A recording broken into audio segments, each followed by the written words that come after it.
तो पता चला उसका फ्लैट फुट है और उसको रिजेक्ट कर दिया क्योंकि उसको पता ही नहीं है फ्लैट फुट है क्या। तो मैं एक आम ऑडियंस के लिए पूछना चाहता हूँ कि ये फ्लैट फुट है क्या।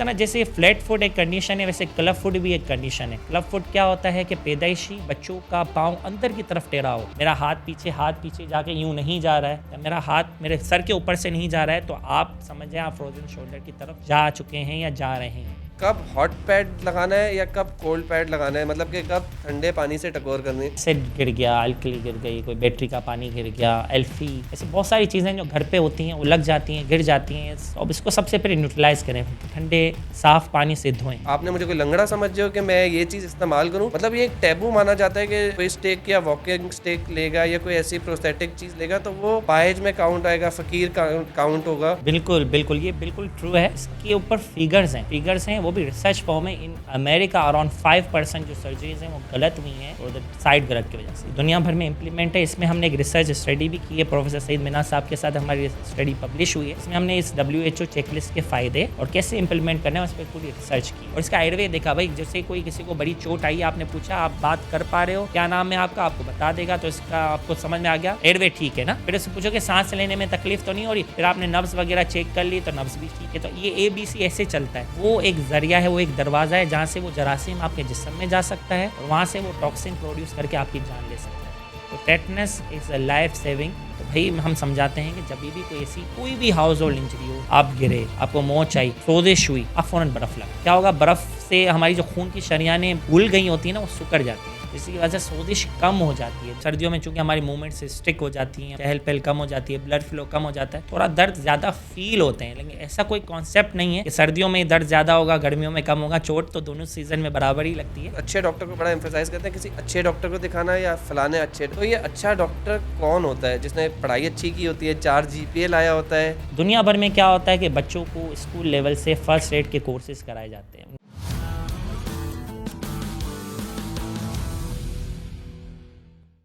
Welcome to another episode of startup Pakistan podcast. मेरा नाम है डॉक्टर मोहम्मद ओवैस मिनाज।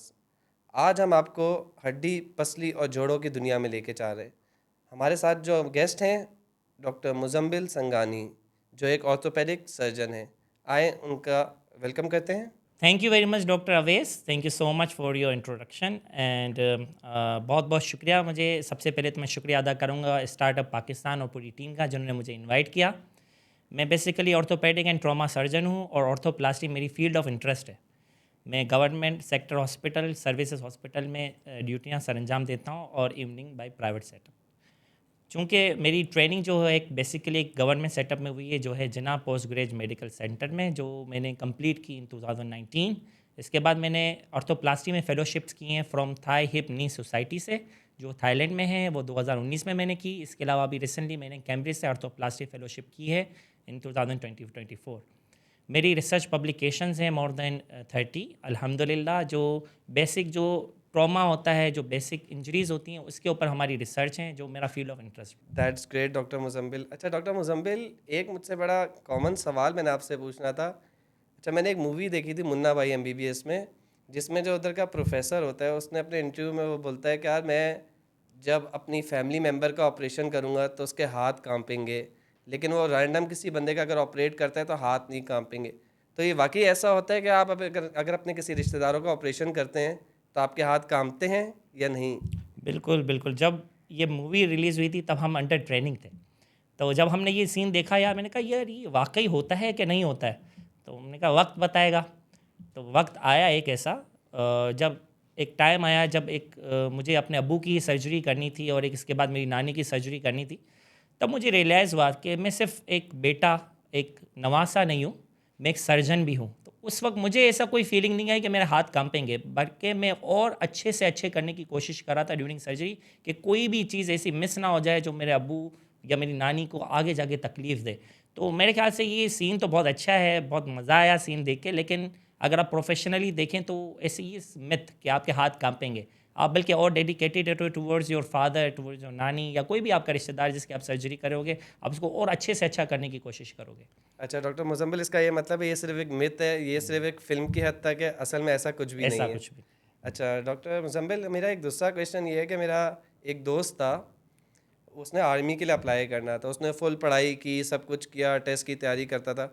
अच्छा, जब वो उधर पहुंचा है, उसका जब अपना मेडिकल का टेस्ट था, तो पता चला उसका फ्लैट फुट है और उसको रिजेक्ट कर दिया। बेचारा बड़ा मायूस था, क्योंकि उसको पता ही नहीं है फ्लैट फुट है क्या। तो मैं एक आम ऑडियंस के लिए पूछना चाहता हूँ कि ये फ्लैट फुट है क्या और इसका हल क्या है। फ्लैट फुट जो एक ऐसी कंडीशन है जो पैदाइशी होती है ना, जैसे एक पैदाइशी नुक्स है। फ्लैट फुट है क्या, उनका पाँव एक आर्च होती है नॉर्मल हमारे फुट की आर्च, जिसमें हमारी हम जैसे कि वेट बेयरिंग डिस्ट्रीब्यूशन होती है, पाँव के वज़न जो रखते हैं हम लोग वो डिस्ट्रीब्यूट हो जाता है, जिसकी वजह से सरफेस एरिया कम होता है, जिसकी वजह से आपकी स्पीड और बेहतर होती है। फ्लैट फुट क्या है कि वो आर्च नहीं है, वो एब्सेंट है, आया उसमें पैदाइशी नुक्स है। तो इसकी वजह से क्या होता है, फ्लैट फुट होने की वजह से उसकी स्पीड जो नॉर्मल पर्सन होते हैं उनके मुकाबले में कम होती है, और आगे जाके इनके कुछ जोड़ों के मसाइल भी होते हैं। ठीक है, अब इसकी मिसाल ऐसी है कि एक पेशेंट मुझे लेके आइए, नॉर्मल तौर पे नज़र नहीं आता, तो कैसे पेशेंट प्रेजेंट करता है। एक अम्मा अपने बच्चे को लेके आई, बोलती है डॉक्टर साहब मेरा बच्चा जब पाँव रखता है ना तो पूरा फोटोग्राफ बना के चलता है ज़मीन पे कि उसका पाँव का पूरा छापा पड़ता है। तो हमने कहा भाई आपका तो बच्चा नेचुरल फोटोग्राफर है, इसको ठीक करने की क्या ज़रूरत है। तो जोक्स अपार्ट, लेकिन इट्स अ कंजेनाइटल कंडीशन, और ऐसा भी नहीं है कि इसको हम ठीक नहीं कर सकते। कुछ मीडियल आर्च एक शूज़ बनते हैं, इसकी आर्च की एक्सरसाइज होती हैं, और अगर प्रॉब्लम ज़्यादा करे तो इन फ्यूचर हम इनको सर्जिकल ट्रीट भी कर सकते हैं, कि ऐसी कोई कंडीशन नहीं है जिसका इलाज मुमकिन नहीं है। अच्छा, इसका मतलब अगर बचपन में ही पकड़ लिया कि अगर बच्चा पूरी पाँव की तस्वीर खींच रहा है तो डॉक्टर के पास चला जाए कि कोई मसला है, क्योंकि पूरी तस्वीर नहीं आनी चाहिए। बिल्कुल, पूरे पाँव की तस्वीर ज़मीन पे जब वो प्रिंट पड़े तो पूरे पाँव का नहीं आ सकता, एक आर्च जो होती है सिर्फ उसी का आता है। सही है। और इसको भी मैंने देखा है, कुछ लोग जो है फिर हॉर्स राइडिंग बचपन में करा रहे होते हैं या ऐसी एक्टिविटीज़ करा रहे होते हैं ताकि उनका आर्च आ जाए, फ्लैट फुट वगैरह की कोई एक्सरसाइजेज वगैरह चीज़ें भी हैं। जी, जी, एक्सरसाइज होती हैं। एक तो सबसे पहले तो हम शू मॉडिफिकेशन कहते हैं। एक आर्च बनती है जो यूजुअली आजकल जो न्यू शूज़ जो होते हैं उसमें middle arch ready to made होता है। इसके अलावा इसके आप इसके साइज़ का बनवा सकते हैं, जहाँ हम कहते हैं वर्कशॉप्स, जहाँ आपके नकली टांगे जूते बनते हैं, वो स्पेशलाइज्ड होते हैं, वो आपको मीडियल आर्च एक आर्च बना के दे देते हैं। आप हर शूज़ में उसको लगवा दें तो आर्च बेहतर हो जाएगा, स्पीड बेहतर हो जाएगी, दर्द कम हो जाएगा। नंबर 2, कुछ स्ट्रेच एक्सरसाइज हम रिकमेंड करते हैं पेशेंट को करवाने के लिए, उससे बेहतरी की तरफ पेशेंट जाता है। Thank you so much. अच्छा डॉक्टर मुजम्मिल, और ये क्लब फुट क्या चीज़ है? इसी तरह जैसे फ्लैट फुट एक कंडीशन है, वैसे क्लब फुट भी एक कंडीशन है। क्लब फुट क्या होता है कि पैदाइशी बच्चों का पाँव अंदर की तरफ टेढ़ा होता है। अब अंदर से टेढ़ा होने की वजह से वो क्या होता है कि बचपन से पाँव टेढ़ा है, अगर आपने उसको निगलेक्ट किया, उसको छोड़ दिया, बच्चा फिर उसी पाँव पे टेढ़े पे चलना शुरू हो जाएगा और परमानेंट लाइफ लॉन्ग डिफॉर्मिटी हो जाती है। एक तरफ एक ऐसा इलाज इसका डिस्कवर हुआ है जिसे हम कहते हैं पॉन्सेटी टेक्निक। चूँकि मेरा ताल्लुक एक जिना पोस्ट ग्रेजुएट मेडिकल सेंटर पे है, जहाँ हमारे प्रोफेसर थे प्रोफेसर अनीसुद्दीन भट्टी साहब, वो इस चीज़ के पाकिस्तान में करने के माहिर भी हैं, और वन ऑफ द पायनर हम कहते हैं कि वो लाने वाले भी वही हैं टेक्निक को पाकिस्तान में। तो उनके थ्रू ही हमने ट्रेनिंग की है। तो एक सिंपल टेक्निक होती है जिसमें हम 5 से 6 प्लास्टर इनिशियल करते हैं, पाँव बिल्कुल सीधा हो जाता है, फिर इसको हम ब्रेसेस पे रखते हैं, थोड़े टाइम ब्रेस में रहने की वजह से लाइफ लॉन्ग डिफॉर्मिटी ठीक हो जाती है। वरना क्या होता है कि एक मिसाल देता हूँ कि एक माँ अपने बच्चे को मेरे पास लेके आई, कह रही है कि इसको क्रिकेट में नहीं ले रहे। मैंने कहा भाई ऐसा क्या है, बच्चा तो ठीक है तुम्हारा, लेकिन जब मैंने पाँव की तरफ देखा तो उसके क्लब फुट थे, वो भी निगलेक्टेड। उसकी वजह से वो बच्चा शौकीन था, क्रिकेट खेलना चाह रहा था, लेकिन वो जा ही नहीं पा रहा। तो कुछ अरसा लगा, क्योंकि वो निगलेक्टेड केस था, थोड़ी बड़ी उम्र होके आया था, लेकिन अल्हम्दुलिल्लाह पेशेंट ठीक भी हुआ। अब वो अपने बच्चों की स्कूल की क्रिकेट टीम का कैप्टन है। ओह, दैट्स तो ये great. Is a life turning point होता है कि आप एक बच्चे की डिफॉर्मिटी ठीक कर दो और वो जो पैशन अपना जो फ्यूचर जिसमें सोच रहा है ना उसमें चला गया। माशाल्लाह, ज़बरदस्त। अच्छा डॉक्टर साहब, जैसे बच्चों की ही बात हो रही है, तो बच्चों के कॉमन इंजरीज़ क्या आती हैं, किस तरह के इंजरीज़ आती हैं आपके हॉस्पिटल्स में? बच्चों की जो कॉमन इंजरीज होती हैं ना, अगर आप काउंट करें फ्रॉम मोस्ट, सबसे ज़्यादा इंजरीज से कम, सबसे कम इंजरीज मतलब हाउस और ट्रॉमा जो हम कहते हैं कि बच्चे का गिरना, बच्चों को इलेक्ट्रिक शॉक लगना, गर्म से करना। जैसे एक बच्चा मेरे पास आया, डॉक्टर साहब मैंने स्विच के पास में खेल रहा था, जैसे ही मुझे करंट लगा, मुझे लगा मैं पिकाचू बन गया हूँ। जैसे आपने देखा होगा वो पिकाचू कैसे वो जी जी करंट जी। की तरह वो होता है, तो उस तरीके से होता है। इसी तरह अब देखें, ये बिल्कुल एक ऐसा ट्रॉमा है जो 100% प्रिवेंटेबल। आप इसको 100% प्रिवेंट कर सकते हो। आप स्विच के सॉकेट के मुंह ही बंद कर दें, या एक्स्ट्रा स्विच है उसको आप ब्लॉक कर दें, जो यूज़ किए सिर्फ उसी को यूज़ करें। न्यू सॉकेट्स आए हैं जो चाइल्ड फ्रेंडली हैं, वो अंदर से ऑलरेडी बंद ही होते हैं, लेकिन जब आप इसको स्विच इंटर करते हैं तभी वो खुलते हैं, ये आप यूज़ कर सकते हैं। नंबर 2, हाउस होल्ड ट्रॉमा जो आता है हमारे पास बर्न्स का आता है, जलने का, क्या हुआ, आप चाय पी रहे हैं, आपको शौकीन है भाई, आप गर्म चाय पी रहे हैं, और उस दौरान बच्चा आपसे प्यार करते झप्पी करते हुए आया और उसी वक्त उसके ऊपर चाय गिर गई, तो अब क्या? अब नॉर्मल में क्या होती है भाई, जल गया, पैनिक माहौल हो गया, माँ अलग चिल्ला रही है, आप ख्याल नहीं रखते हैं, ये क्या हो रहा है मेरे बच्चे के साथ, और वो चिल्लाना, शोर, फिर कोई टूथपेस्ट ला रहा है, कोई चाय की पत्ती ला रहा है, कोई हल्दी ला रहा है, इस पे लगा। तो ये सारी की सारी चीज़ें जो है ना अवॉइड करनी चाहिए। एक तो सबसे पहले कभी भी हाउस होल्ड ट्रॉमा हो, सब्र से काम लें, काम हो जाए, थोड़ा रिलैक्स रहें। सबसे पहले ठंडे पानी से धोएं। सबसे पहले जब तक आप उसके ऊपर से गर्म चीज़ जो लगी हुई है नहीं हटाएंगे तो कैसे उसको सुकून मिलेगा। और सबसे बड़ा बात होती है, जब भी बच्चा गिरता है ना, आप उसको सबसे पहले क्या करते हो, माँ कभी कभी थप्पड़ भी लगा देती है, लेकिन क्या करती है, प्यार करती है, फुसफुसाती है, प्यार करती है, आधा दर्द तो उसी से ठीक हो जाता बिल्कुल है। सही कह रहे हैं आप। बिल्कुल प्यार देती है, उसको आपने समझाना है, बच्चा रो रहा होगा, आप कहने कुछ नहीं हुआ, कुछ नहीं हुआ, पानी से आपने साफ़ किया, फ़ौरन अगर आपको लग रहा है बहुत ज़्यादा इंजरी हुई है, फ़ौरन डॉक्टर को कंसल्ट करें। साफ़ रखना है, पानी ठंडे पानी से धोना है, कुछ उसके ऊपर अप्लाई ना करें फ़िलहाल, जब तक कि आप कोई एक प्रॉपर डॉक्टर या किसी से रब्ता नहीं कर लेते। अच्छा डॉक्टर मुजम्मिल, मैंने आपसे यही पूछना था, एक तो घर पे हर बंदा डॉक्टर बन जाता है जैसे ही हाथ जलता है। एक बंदा बोलता है टूथपेस्ट लगाओ, एक बंदा बोलता है तेल लगाओ, कोई बोल रहा होता है कि चीनी लगाओ। असल तरीका है क्या, क्या लगाया क्या जाए हाथ पे अगर हाथ जल जाए, जैसे कुछ गर्म चीज़ चल जाए? हाथ जो सबसे जो बेहतर है ना वो पानी है, न्यूट्रलाइज करें उसको, जो भी है, एसिड गिर गया, अल्कली गिर गई, कोई बैटरी का पानी गिर गया, एल्फी, ऐसे बहुत सारी चीज़ें जो घर पे होती हैं वो लग जाती हैं, गिर जाती हैं, कॉमन होता है, ये नेचुरल चीज़ है। तो अब इसको सबसे पहले न्यूट्रलाइज करें, ठंडे साफ़ पानी से धोएं, कोई भी चीज़ अभी अप्लाई ना करें, इवन कि आँख के अंदर में भी कुछ चला जाए ना, फ़ौरन पानी से धोएं, ठीक है। दूसरा सबसे पहली बात है ये हुआ क्यों, जो प्रिवेंटेबल चीज़ है वो पहले प्रिवेंट तो करें। जैसे सबसे कॉमन है कि आग लगना, आग क्यों लगती है घर पे, आजकल हम जिन घरों में रहते हैं उनमें आग तो नहीं लगनी चाहिए। अब नॉर्मल प्रैक्टिस क्या है कि भाई आप रात को शादी से आए, आपने परफ्यूमें लगाई हुई हैं, सिल्की ड्रेस पहना हुआ है, अब घर पहुँचे, अब भाई ने फरमाइश कर दी भाई कि मुझे गरम गरम चाय पिलाएं, थक गए हैं, एक चाय हो जाए। अब वो बेचारी लड़की जो उसकी बहन है, बीवी है, वो जाएगी किचन में, वो ज़ाहिर है वो चेंज करे, उसमें तो टाइम लग जाएगा। वो किचन जाती है, फ़ौरन वो उसने वही शादी का जोड़ा पहना वही हुआ। शादी का जोड़ा पहना हुआ है, परफ्यूम लगाई हुई है, वो फ़ौरन उसमें आग पकड़ने के चांस होते हैं। फिर क्या होता है, आग लगने के बाद पैनिक, भागना धोना, भागने से क्या होगा, आग और बढ़ेगी, बिल्कुल सही कह आग रहे बढ़ेगी और उसमें और इंजरी होगी। पानी लेने जाओगे तो पता है पानी का बकेट कहाँ पड़ा हुआ है, हैं। एग्जैक्टली। कंबल लेने जाओ, कंबल कहाँ पड़ा हुआ है।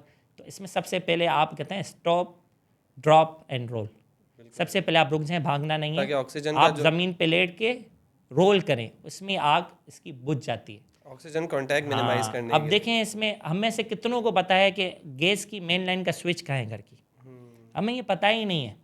घर की मेन लाइन का स्विच होगा, आप स्विच तो बंद करोगे ना ताकि गैस बंद हो, गैस बंद होगी तो आग बंद हो जाएगी। दूसरा, हमें कितनों को पता है कि इलेक्ट्रिक का मेन स्विच घर पे कहाँ है। तो हमें घर का एक नक्शा हमारे बच्चों को भी पता होना चाहिए कि घर पे अल्लाह ना करे कोई हादसा हो तो गैस की मेन लाइन वहाँ से आ रही है, वहाँ मेन स्विच आप बंद कर क्या दो। आपने फौरन इमरजेंसी में कौन सा स्विच है, उसको हाँ, हर बंदा बस इलेक्ट्रिक समझ स्विच, नहीं आ रही थी, हेल्प हाँ, के लिए एकदम उसके पास जाते हैं, उसको करंट लग जाता है। सबसे मेरे ख्याल से पहले ये चीज़ है कि पता होना चाहिए कि स्विच किधर है, कि मेन जो चीज़ को ही बंद कर दोगे उसके बाद सेकंड हेल्प आती सेकेंड है। हेल्प आती है ना, वही। तो आपके घर का मेन स्विच पता हो, एग्जिट डोर पता हो। अभी आपने आज ही की बात ले लें, अभी शारा फैसल पे एक बिल्डिंग पे आग लगी हुई है, उनको पता ही नहीं है एग्जिट डोर का है, सबके सब छत पे चढ़ गए। अब छत पे इतनी बड़ी बिल्डिंग में उनको उठाने आएगा, और पाकिस्तान में हेलीकॉप्टर फैसिलिटी तो इतनी अच्छी है नहीं, वो सब छत पे चढ़े हुए हैं और नीचे आग लगी हुई है। अच्छा डॉक्टर मुजम्मिल, जैसे ही मैं एक दिन केस पढ़ रहा था अखबार में कि अक्सर ऐसा भी होता है, अम्माएँ जो हैं घर पे गर्म पानी करती हैं, गर्म पानी करने के बाद वॉशरूम जाती हैं, गर्म पानी रखती है, एकदम से पीछे से उनकी खाला वाला बहनों का फ़ोन आ जाता है, वो वही गर्म पानी वहीं रख के फ़ोन पे लग जाती हैं, पीछे से बच्चा चलते चलते आया उस गर्म पानी को देख के और उसके ऊपर घिर जाता है। और छोटे बच्चे, मैंने ऐसे उस पर पढ़ा है कि उनकी पे जान हलाक हो जाती है, उनकी डेथ हो जाती है। तो ये क्या करना चाहिए, किस तरह से इसको एहतियात करनी चाहिए? बिल्कुल, ये तो हकीकत है। देखिए, एक छोटी सी निगलिजेंस से एक छोटी सी नन्ही सी जान को जान से हाथ धोना पड़ा, ये बहुत बड़ी निगलिजेंस है। एक ऐसा ही केस जैसे आप कह रहे हैं, मैंने खुद अपना लाइव देखा है कि एक बच्चा आया, वो कुछ भी नहीं था, गर्म पानी में नहीं था, वो खेल रहा था, पानी की एक बाल्टी भरी हुई थी, वो उसके अंदर टप सर के बल अंदर घुस गया। कोई भी नहीं था आसपास उस बच्चे को निकालने के लिए। जब वो हॉस्पिटल आया, ही वॉज ब्रूस्ड, पूरा ब्रूज था, पूरा मर चुका था। सिर्फ इतनी सी निगलिजेंस कि एक पानी का भरा हुआ टब उसके घर में पड़ा हुआ था और कोई उसके आसपास बच्चे को देखने वाला नहीं था, और इतनी सी निगलिजेंस हुई कि वो आपने मिस किया और वो हादसा हो गया। अच्छा डॉक्टर मुजम्मिल, ऐसे हाउस होल्ड में बड़े इंटरेस्टिंग केसेस भी आते हैं, कभी बच्चे ने अपना सिक्का है वो हलक में फंसा लिया, एक भाई ने दूसरे भाई की नाक में चना फंसा दिया, इन सारी सिचुएशंस में क्या करना, और चना फंसा दिया, उसको सांस नहीं आ रहा, वो रो रहा है, चना और अंदर चला गया है, तो इस सब सूरत हाल में क्या करना चाहिए? ये देखें, ये सारी जो हैं फर्स्ट एड की चीज़ों में आती हैं, जैसे नाक के ज़रिए सांस बंद हो जाना, मुंह के ज़रिए सांस बंद हो जाना। दुनिया भर में क्या होता है कि बच्चों को स्कूल लेवल से फर्स्ट एड के कोर्सेज कराए जाते हैं। उनको बच्चों को बचपन से पता होता है ABC क्या है, एयरवे, ब्रीदिंग, सर्कुलेशन क्या है। हमारे यहाँ बच्चों को ये नॉलेज स्कूल लेवल पे प्रोवाइड नहीं की जा रही। वहाँ का छोटा सा भी बच्चा होगा ना, घर पे आसा होगा, उसको पता है कहाँ नंबर मिलाना है, क्या हेल्प मांगनी है, कि मेरे माँ बाप लड़ भी रहे हैं ना, वो भी वो एक कॉमन नंबर है उनके पास, हेल्पलाइन। आपके पास, आपको पता है एम्बुलेंस के कितने, कौन से नंबर, आपको अगर एम्बुलेंस की ज़रूरत है कौन सा नंबर डायल करना है, आपके घर पे आग लगी आपको कौन सा नंबर डायल करना है, आपको अगर फायर ब्रिगेड बुलानी है, आपको कोई हेल्प चाहिए, सबके अलग अलग नंबर है। कोई एक यूनिवर्सल नंबर नहीं है, दुनिया भर में एक यूनिवर्सल जो नंबर होता सबको हेल्प कर है, सके। हेल्प कर और सके। मेरे इसी ख्याल से अगर आपको हमें एक मोमेंट पे याद भी होगा तो भूल जाते हैं, इसके लिए बेहतर ये होना चाहिए एक कि पूरी आपके कहीं लिखा हुआ हो, आपकी डायरी एक बनी हुई हो, या आपके वॉलेट में ही ये नंबर लिखे हुए हो। जैसे सपोज आप भी कभी कोई एक्सीडेंट होता है, कुछ भी होता है, आपके मोबाइल में नंबर लिखे हुए होने चाहिए कि मुझे कुछ हादसा हो जाए तो इधर कॉल कर लो, इमरजेंसी नगर। अक्सर मुझे भी, अगर अभी मैं आपसे बात कर रहा हूँ तो मुझे याद है 1122 नंबर है अमन का, इसका, लेकिन मेरे ख्याल से जब हादसा होगा मैं भी एकदम ब्लैंक हो जाऊंगा, तो इसलिए रिटर्न में फॉर्म में भी होना चाहिए। बिल्कुल, इसलिए तो आपको डिक्शनरी बनानी पड़ेगी। अब लोगों की अप्रोच क्या है, मैं एक वाकया बता रहा हूँ। एक पेशेंट आया एक्सीडेंट का, बिल्कुल बेहोश जैसा पड़ा हुआ है, उसका मोबाइल उसके साथ था। हमने किसी घर वालों को बुलाया, इमरजेंसी नंबर में किसका नंबर होगा, आप गेस करें। जानू 1, जानू 2, जानू 3। हाँ, तो अब ये अप्रोच है आपकी और कि वो आप जान इमरजेंसी नंबर भी जानू 1, हाँ, जानू 2 और और जानू 3 वो होगा। असल वो जानू है जो मुश्किलात में बिल्कुल साथ नहीं देंगी। बिल्कुल बिल्कुल। तो इस तरीके से होता है कि एक लिस्ट है हमारे पास इमरजेंसी नंबर की, तो अपने इमरजेंसी नंबर हमें तो अपने सेव करने चाहिए। अल्लाह ना करे, हमारे बच्चों को पता होना चाहिए कि अल्लाह ना करे कोई ये हादसा पेश आए तो उन्हें किससे अप्रोच करनी है, किससे हेल्प तलब करनी है, कैसे तरीके से करनी अच्छा डॉक्टर मुजम्मिल, आप बड़ी इंटरेस्टिंग बातें करते हैं। अच्छा, एक दफ़ा ना मैं, अब बड़ों पे थोड़ी बात करते हैं। एक दफ़ा मैं शॉपिंग पे गया तो एक, हम ऐसे ही बैठ गए थोड़ी देर रेस्ट करने के लिए, तो मेरे सामने ना एक बूढ़ी खातून बैठी हुई थी ना, और उनके बच्चे बच्चे सब शॉपिंग पे गए हुए थे। तो मैंने ऐसे ही कहा कि अकेली बैठी हैं, बातें बातें करें, तो मैंने उनसे पूछा आप नहीं घूम रही फिरी? तो वो बताती हैं कि मेरे जोड़ों में ना बहुत दर्द है, तो मैं बस आई हूँ और इधर बैठ गई हूँ ना। तो मैंने उनको बोला कि आप जोड़ों का इलाज क्यों नहीं कराती, नी रिप्लेसमेंट वगैरह? तो उन्होंने बोला अब मेरी उम्र ही क्या रह गई है कि मैं नी रिप्लेसमेंट कराऊँ। तो एक तो मेरा ये सवाल है कि बूढ़े लोग समझते हैं कि यार इस उम्र में नी रिप्लेसमेंट करा के क्या फ़ायदा है, कितनी ज़िंदगी। अच्छा, दूसरा मेरा ये सवाल है, अच्छा पे जब उनने अगले बंदे की हेल्प ले रही थी, तो बीइंग अ डॉक्टर मैंने उनको बोला आप वॉकर का या स्टिक का इस्तेमाल क्या करें, वो आपकी लाइफ में बेहतर। तो वो बहुत ऑफेंडेड हो गई कि मैं कोई अपाहिज हूँ, आपने मुझे कोई लंगड़ा समझ हो कि मैं ये चीज़ इस्तेमाल करूँ। मतलब ये एक टैबू माना जाता है कि कोई स्टिक या वॉकिंग स्टिक लेगा या कोई ऐसी प्रोस्थेटिक चीज़ लेगा तो वो अपाहिज में काउंट आएगा, फ़कीर काउंट होगा। तो ये हमारे को किस तरह ट्रेंड चेंज करने की ज़रूरत है, तो आप इसमें थोड़ा रोशनी डालें। बिल्कुल, आपने बिल्कुल सही बात को हाईलाइट किया है। जैसे अगर आप, कोई पेशेंट हमारे पास आते हैं, डॉक्टर साहब मैं इस उम्र में कैसे घुटने चेंज कराऊं, मेरी तो उम्र 60 साल हो गई, 70 साल हो गए। मैं उन्हें कहता हूं बीबी ये ज़मानों में तो घुटने चेंज नहीं होते, ये बनाई बड़ी उम्र के लोगों के लिए हैं, उनको पेन फ्री करने के लिए। नंबर 1। नंबर 2, इसी तरह का एक बाबा जी आया, 80 साल के थे। डॉक्टर साहब अभी तो भरी जवानी है मेरी और अभी से घुटने मेरे बज रहे हैं। तो ये अप्रोच में डिफरेंस होता है कि कुछ लोग अभी भी 80 साल की उम्र में भी अपने आप को जवान समझते हैं और कुछ 60-70 में अपनी जान छोड़ देते हैं। अब इसी तरह एक अम्मा आई, वो चल ही नहीं पा रही, 2 बंदे सहारा दे के चल के आ रहे हैं, तो हमने कहा अम्मा लठ पकड़ो, लठ, छड़ी पकड़ लो अम्मा। कह रहे अम्मा मर थोड़ी गई है कि लठ पकड़ो। तो इस तरीके से उनकी अप्रोच होती है कि वो एक टैबू बन गया है कि मैं लठ पकड़ूंगी तो लोग मुझे समझेंगे कि मैं माजूर हूँ, मैं अपाहिज हूँ, मैं ये सब हूँ। तो एक बंदे ने उसे समझाया अम्मा लठ पकड़ वरना तुम्हारा लठ जो इंतज़ाम करना से, मतलब वो हिंदू थी तो जी। उनको जलाने का इंतज़ाम करना पड़ेगा, तो लठ पकड़ लो। अब नी रिप्लेसमेंट सर्जरी की नौबत आती ही क्यों है? अब देखें दुनिया भर में क्या होता है कि उनका लाइफ स्टाइल आप देखें। हमारे पास तो यहाँ गेट से आपको गाड़ी पे बैठना है या टैक्सी में बैठना है और आपको गेट पे उतरना है। दुनिया भर में वो आपको रोड तक जाना होगा या फिर आप वहाँ से अपनी गाड़ी में भी बैठने के लिए आपको बाज़ औक़ात जाना पड़ता है। वहाँ से आपको ट्रेन पकड़नी है, बस पकड़नी है। उनका ट्रांसपोर्ट सिस्टम इतना अच्छा होता है दुनिया भर में, वो अपनी गाड़ियाँ अवॉइड करते हैं, तो उनका वॉक बहुत अच्छी होती है। उनके जॉइंट मोबाइल रहते हैं। हमारे यहाँ से जो वे ऑफ लिविंग है वो अब चेंज हो चुका है। अभी हम हाउस बाउंड हो गए हैं, बहुत सारे ओल्ड एज हाउस बाउंड हो जाते हैं, जिसकी वजह से उनका सन एक्सपोजर कम हो जाता है, मूवमेंट कम हो जाती हैं, जिसकी वजह से उनके जोड़ ख़राब से ख़राब होना कम हो जाते हैं। अब जैसे ही एक चीज़ शुरू हुई, जैसे एक पेन शुरू हुआ, उसने अपने आप को बाउंड किया, घर पे रह गई, सोशल कम हो गई, फिर साइकेट्रिक इश्यूज शुरू हो जाते हैं, बात नहीं कर पा रही, फ़ोन पे हैं, बात हो जाती है लेकिन मिलना तो नहीं हो रहा। तो ये सारे कॉन्सिक्वेंसेस शुरू होते हैं, एक साइकिल शुरू हो जाते हैं, हम जिसे कहते हैं कि एक साइकिल शुरू हो गया। तो अल्टीमेटली लीड्स टू आप बिल्कुल हाउस माउंट हो जाएंगे, आपके जोड़ तकरीबन ख़त्म हो जाएंगे। फिर जब आते हैं डॉक्टर के पास, अब बोलते हैं आप जोड़ सही कर दो, तो हम इनको समझ जाते हैं कि भाई आपकी 50 साल की उम्र हो गई है, वापस 40 हो सकती है? नहीं ना। तो इसी तरह जोड़ आपके 50 साल के हो गए हैं, बल्कि 60 साल के हो गए हैं, आपसे आगे चले गए, वो वापस 50 या 40 पे नहीं आ सकते। तो इसमें आपके पास दो ऑप्शन है, either you have to do a direct way, जैसे आप रिप्लेसमेंट कराएं, अपने जोड़ चेंज करें, अपना लाइफ ईजी करें, या नंबर 2 अपनी जान पे आप मेहनत करें, अपना लाइफ स्टाइल चेंज करें। क्या चेंज करें? वॉक बनाएं, लेकिन सीढ़ियाँ कम कर दें, सीढ़ियाँ करने से आपको प्रॉब्लम होगी। कोशिश करें पाँव सीधे रखें, ठीक है।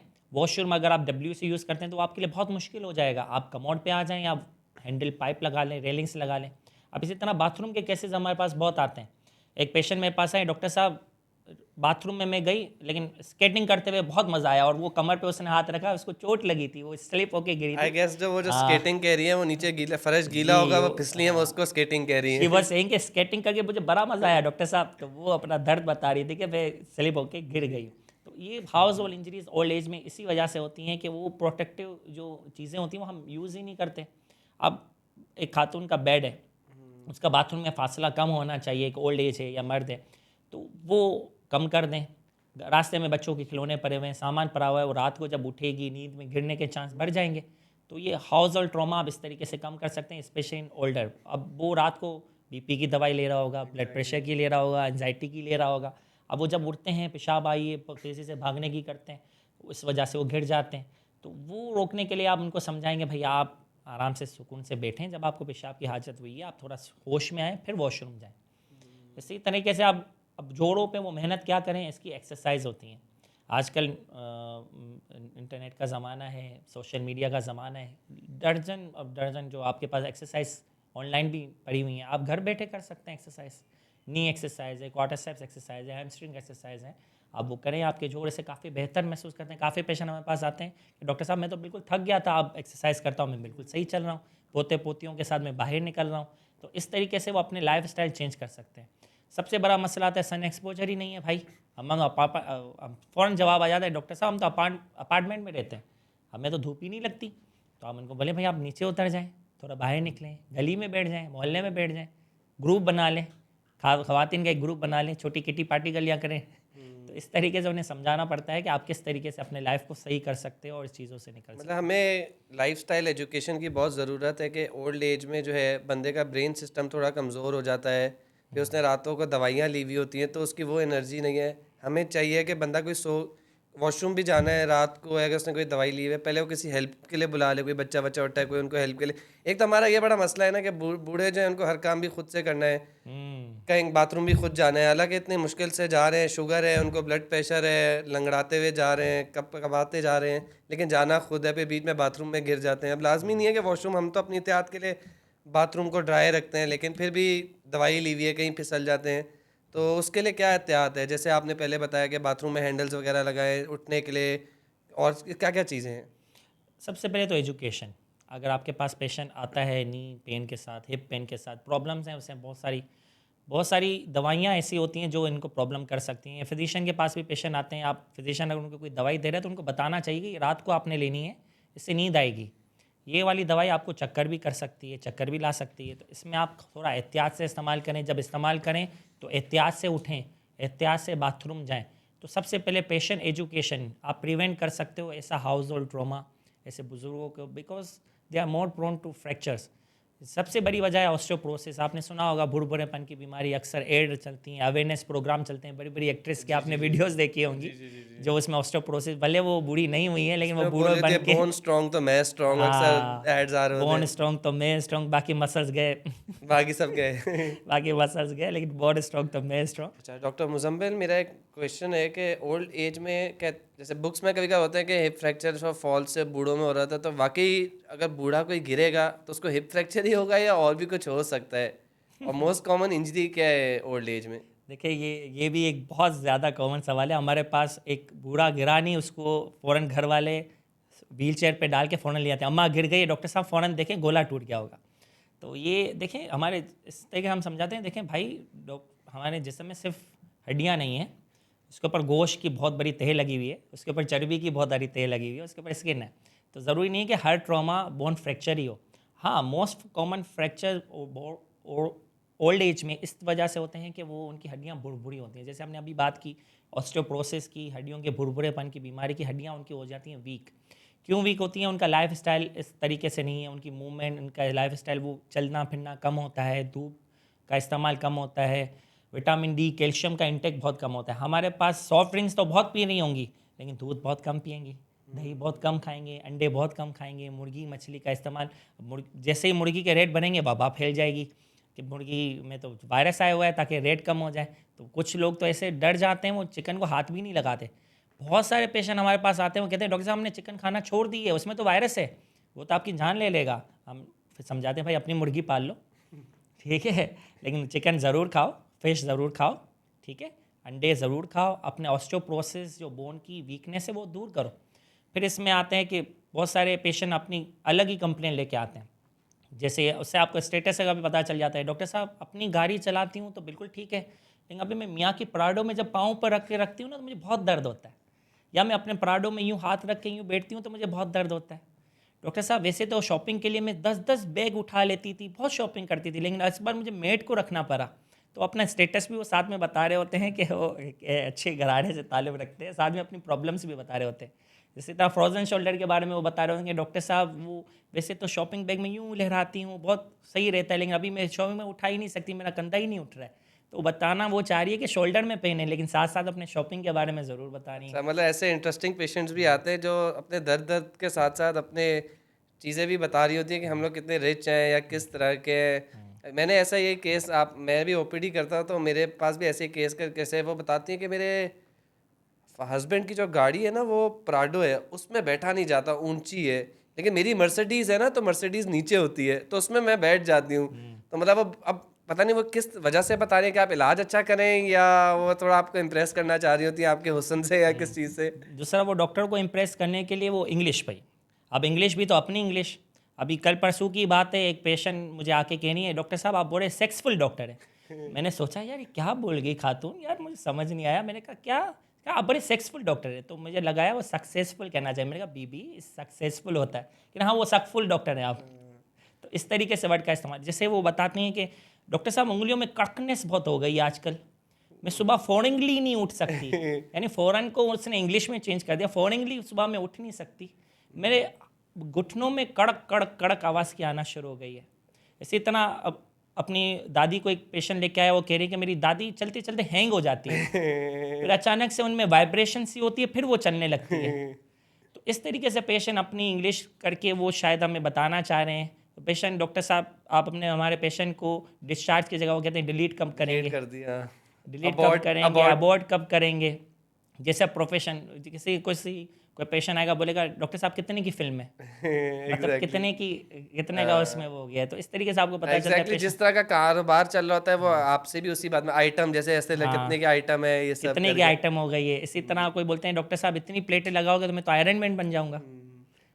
ऐसे इंटरेस्टिंग वाकई, ये मेरे ख्याल से ये इंग्लिश का एक बुखार है। जैसे लिफ्ट पे चढ़ते हैं बोलते हैं अप जाना है, डाउन जाना है, उनको लगता है इंग्लिश के वर्ड बोलने से थोड़ा बड़ा फ़ायदा होगा। अब जैसे मैं आप बता रहे, मैंने भी ओपीडी में एक पेशेंट आया, वो बता रहा था क्या पहले जो मेरी उंगली है ना वो ऑटोमेटिकली चलती थी, अब उसको मैनुअली चलाना पड़ रहा है। तब उससे पता चल रहा था कि वो कोई मैकेनिक है कि उसको पता है लफ्ज़ का ऑटोमेटिक हो, लेकिन आप अगर उसको डीप डाउन देखें तो उनका कितना इंटरेस्टिंग वे ऑफ टेलिंग है। इसी तरह मैं अपने फादर के एक दफ़ा ओपीडी में ही बैठा हुआ था, तो एक पेशेंट आया, वो उसने हाथ पकड़ा हुआ और वो लंगड़ा भी रहे। तो मेरे फादर ने बोला कि ऐसा करो तुम बैठ जाओ, मैं तुम्हारा पाँव भी देख लेता हूँ। तो उसने बोला नहीं नहीं आप बस हाथ देखो, मेरे जो पाँव जो है वो मैन्युफैक्चरिंग फॉल्ट है। मतलब वो बता रहा है कि पैदाइशी मसला है, लेकिन उसने इतने इंटरेस्टिंग वे से बताया कि मैन्युफैक्चरिंग फॉल्ट है। तो आपके पास भी ऐसे पेशेंट आई एम श्योर आते होंगे जो इस तरह के लफ्ज़ इस्तेमाल करते होंगे। बिल्कुल बिल्कुल बिल्कुल। इसी तरीके से जैसे एक पेशेंट जो मेरा जो क्लिनिक है, प्राइवेट क्लिनिक है, वो ओल्ड सिटी एरिया की तरफ है, तो पेशेंट आके बोलते हैं कि डॉक्टर साहब हमारे अभी अगला पेशी कब है। डॉक्टर साहब ये ब्रूफिन कितने बोर्ड का मैं लूँ? अब वो पेशी मतलब उनका हमें लगता है कोर्ट बहुत जाना होता होगा तो वो लफ्ज उनके चढ़ा हुआ होता होगा। बिल्कुल। डॉक्टर साहब शाम को मैं बड़ा गश्त कर लेता हूँ, 4 गश्त घुमा लेता हूँ। इसी तरीके से पेशेंट आके अपनी कंप्लेंट डिफरेंट तरीके से वो आपके सामने प्रेजेंट कर रहे जैसे किसी को कब्ज आया हुआ होता है, बोलते हैं डॉक्टर साहब 4 दिन से प्रोग्राम नहीं बन रहा। इसी तरह के से एक बाबा जी हमारे पास आए, वो कह रहे थे डॉक्टर साहब हमारे घुटने में बहुत दर्द है, आप देखें। तो चूंकि अर्थराइटिस एक नहीं दोनों घुटनों का होता है, मैंने कहा बाबा जी दूसरे घुटने का क्या हाल है? वो कह रहे हैं हाँ ये भी आजकल मिस कॉल कर रहे हैं। इसी तरीके से एक दफ़ा एक बूढ़ी खातून आई, उनके ना घोड़ों में नीज़ में ना काफ़ी पेन था। तो मैंने उनको बताया आपका वज़न भी बहुत ओबीज़ है, आप थोड़ा वज़न कम करें। तो बोलती है वज़न कैसे कम करूं? मैंने उसको बताया ये आप डाइट रखें, ये घास फूस खाएं, ये सैलेड खाएं। होती है मैं कोई बकरी है कि घास फूस खाएगी? कोई गोश्त वोश बताओ, कोई दवाइयाँ बताओ, ये घास फूस फूस मैं नहीं खाऊंगी। तो बलोच पेशेंट वैसे ही बहुत इंटरेस्टिंग होता है। इसी तरीके से एक पेशेंट हमारे पास आया, उसके 2-3 फ्रैक्चर थे। मैंने कहा ये इसके अलग चार्जेस होंगे, उसके अलग चार्ज होंगे। अच्छा डॉक्टर साहब इतना तो हम खुद नहीं है। अच्छा बिल्कुल। फिर एक ऐसे पेशेंट्स भी होते हैं, आप उनको बताते हो कि आपका ये मसला है, आप ये सारे टेस्ट करा लें, लेकिन जब उनके टेस्ट सारे नॉर्मल आते हैं फिर वो बोलते हैं हाय डॉक्टर साहब सारे पैसे मतलब ज़ाया। मतलब वो चाह रहे होते हैं कि उनके पैसे वसूल हो जाए, कि कोई बीमारी आ जाए कि कम से कम मैं बोल लूँ यार जो टेस्ट कराए थे इसका कोई फ़ायदा आ गया। मतलब वो ये खुश नहीं हो रहे कि यार बीमारी नहीं निकली, अल्लाह का शुक्र है, कुछ नहीं, लेकिन उनको होता है कि पैसे ज़ाया हो गए। डिफरेंट वे ऑफ लिविंग है। Karachi is a metropolitan city, यहाँ पर हर किस्म के लोग मिलते हैं। जैसे आपने कहा ये कारोबारी शख्स होगा जो इस तरीके से बात करता है, तो इस तरीके से बहुत इंटरेस्टिंग केसेस हमारे पास आते हैं। अब वही जैसे आप इंग्लिश का ही बुखार है, एक दफ़ा एक पेशेंट आया, वो बोलता है डॉक्टर साहब मैं रोज़ शाम को मॉर्निंग वॉक करता हूँ। अब उसको यही नहीं पता कि मॉर्निंग वॉक जो है वो सुबह में होती है, लेकिन एक इंग्लिश का बुखार है। ये हमारी वेफ है, ये मेरी वेफ ये है। एक लेडीज लाया हूँ। ये मैं आपका एक्स पेशेंट हूँ, आपके पास न्यू पेशेंट भेज रहा हूँ।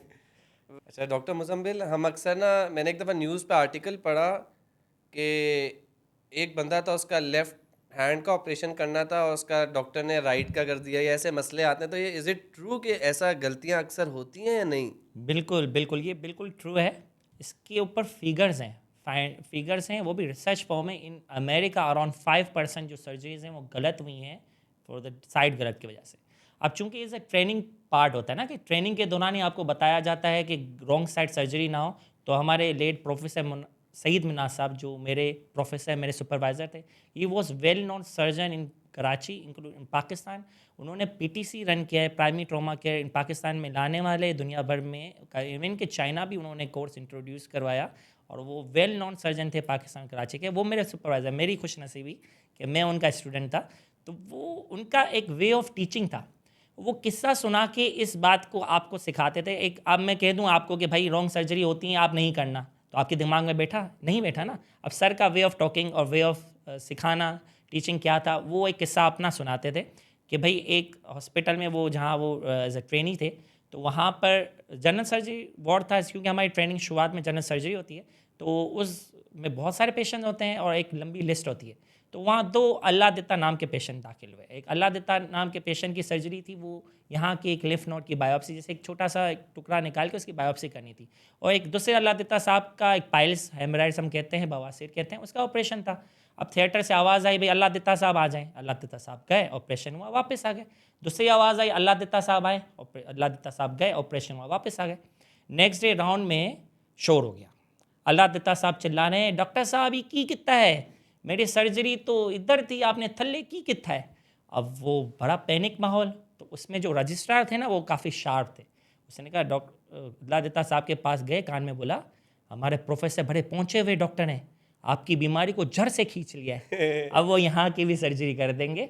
तो उनका वे ऑफ टीचिंग देखेंगे, सबसे पहले उन्होंने बताया कि कैसे गलती होती है, सेम नाम की वजह से। एक थिएटर में चूंकि बिजी थिएटर होता है, उसमें मल्टीपल सर्जरीज होती हैं, इसमें आपकी सर्जरी एक नाम की वजह से गलत सर्जरी हो सकती है। और वे ऑफ ब्रेकिंग कैसे, क्या रजिस्ट्रार गया अल्लाह दिता के कान में जाके बोला, ऐसे नहीं दुनिया के सामने उसने बताया, उसके बोला कि हाँ ये गलती हुई है एंड पहले दूसरी सर्जरी की है, क्योंकि ओल्ड एज में पाइल्स भी होते ही हैं, उसने उसके निकाल दिए। तो दैट्स उसने कैसे सिचुएशन को संभाला वो उसकी जड़ से। तो ये होता है एज अ फैक्ट। और इस पे उन्होंने प्रोफेसर साहब ने हमें इस way of teaching story telling उनका बहुत अच्छा था। तो उन्हें इस तरीके से हमें समझाया कि देखो ये इज़ अ कॉमन फैक्ट, ये होती हैं और you have to aware about it कि आपको ये ना हो इन फ्यूचर कि आपको इसमें प्रॉब्लम्स भी आ सकती हैं। अच्छा डॉक्टर मुजम्मिल, इसी बात को अगर हम पूछते रहें कि अगर कभी लेफ़्ट की जगह राइट ऑपरेट हो जाए या इस तरह के ब्लंडर्स हो जाए कि जैसे आप कह रहे हैं कि एक ही नाम के दो शख्स होते हैं, तो इसको प्रिवेंट करने के लिए क्या करना चाहिए कि इस तरह की गलतियां ना हो ना?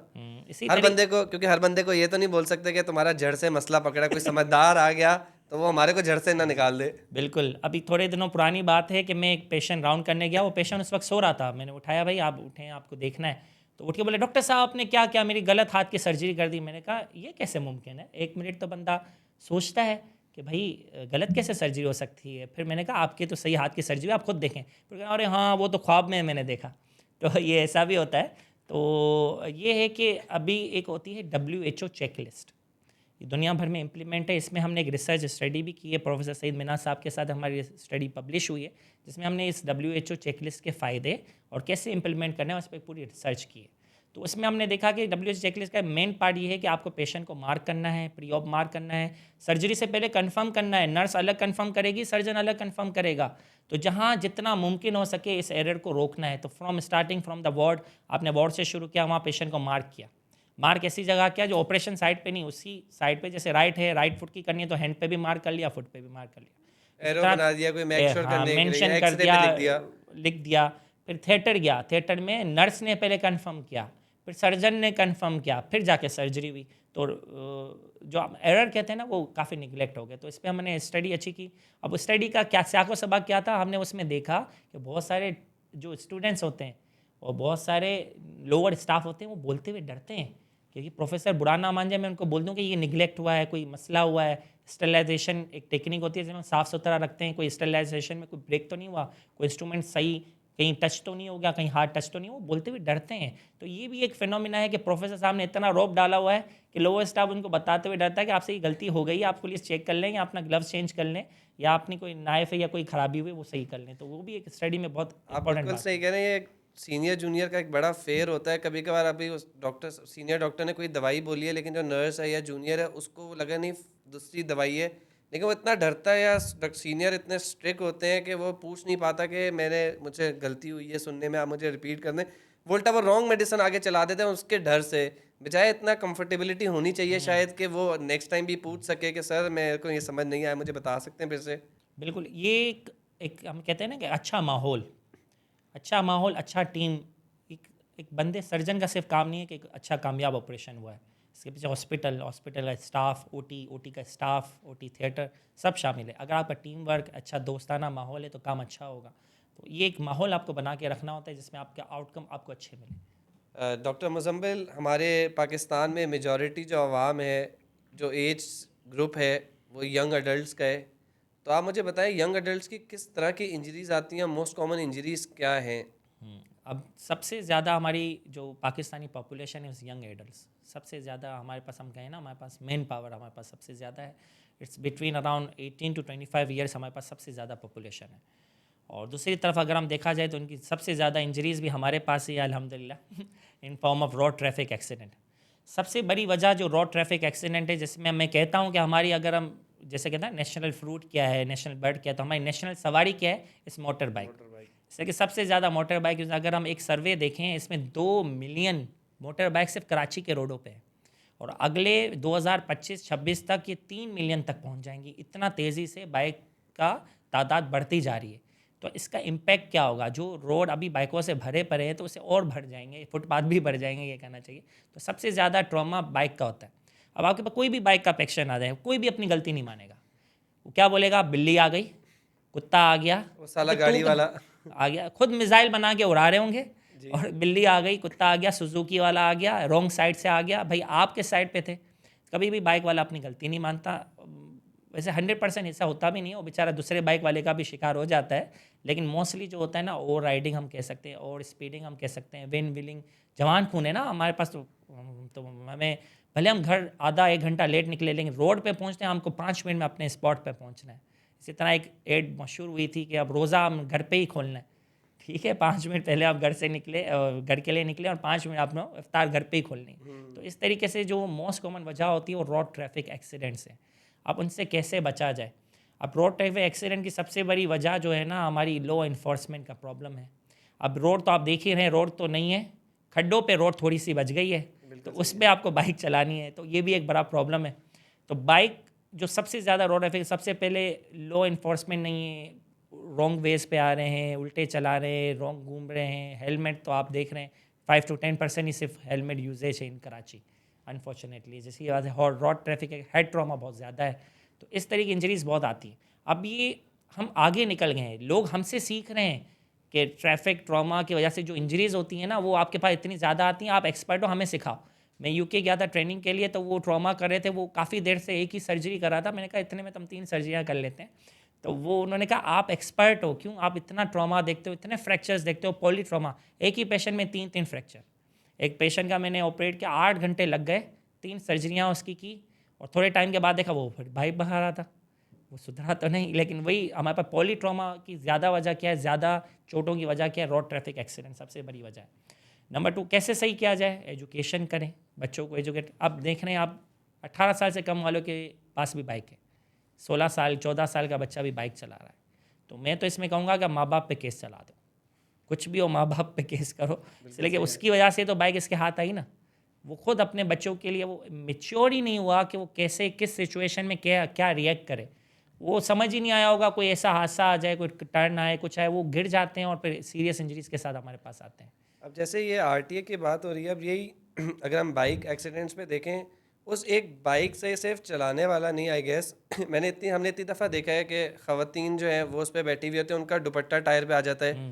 अच्छा, बच्चे जो पीछे बैठे हुए हैं वो ऐसे अपने पाँव हिला रहे होते हैं, उनका पाँव जो है वो टायर में आ जाता है, उनकी उंगलियां कट जाती हैं। तो इन सब चीज़ों को प्रिवेंट कैसे करना है, और एक बाइक का कोई एक स्ट्रक्चर चेंज हो सकता है कि उससे प्रिवेंशन हो इन सब चीज़ों की, बच्चा का पाँव टायर में ना आ जाए, ख़वातीन का दुपट्टा ना आ जाए? या अच्छा, एक तो हमारा एक बड़ा मसला है कि हमारी जो ख़वातीन हैं उनको ना साइड पोस्चर में बैठने की आदत है बाइक पे।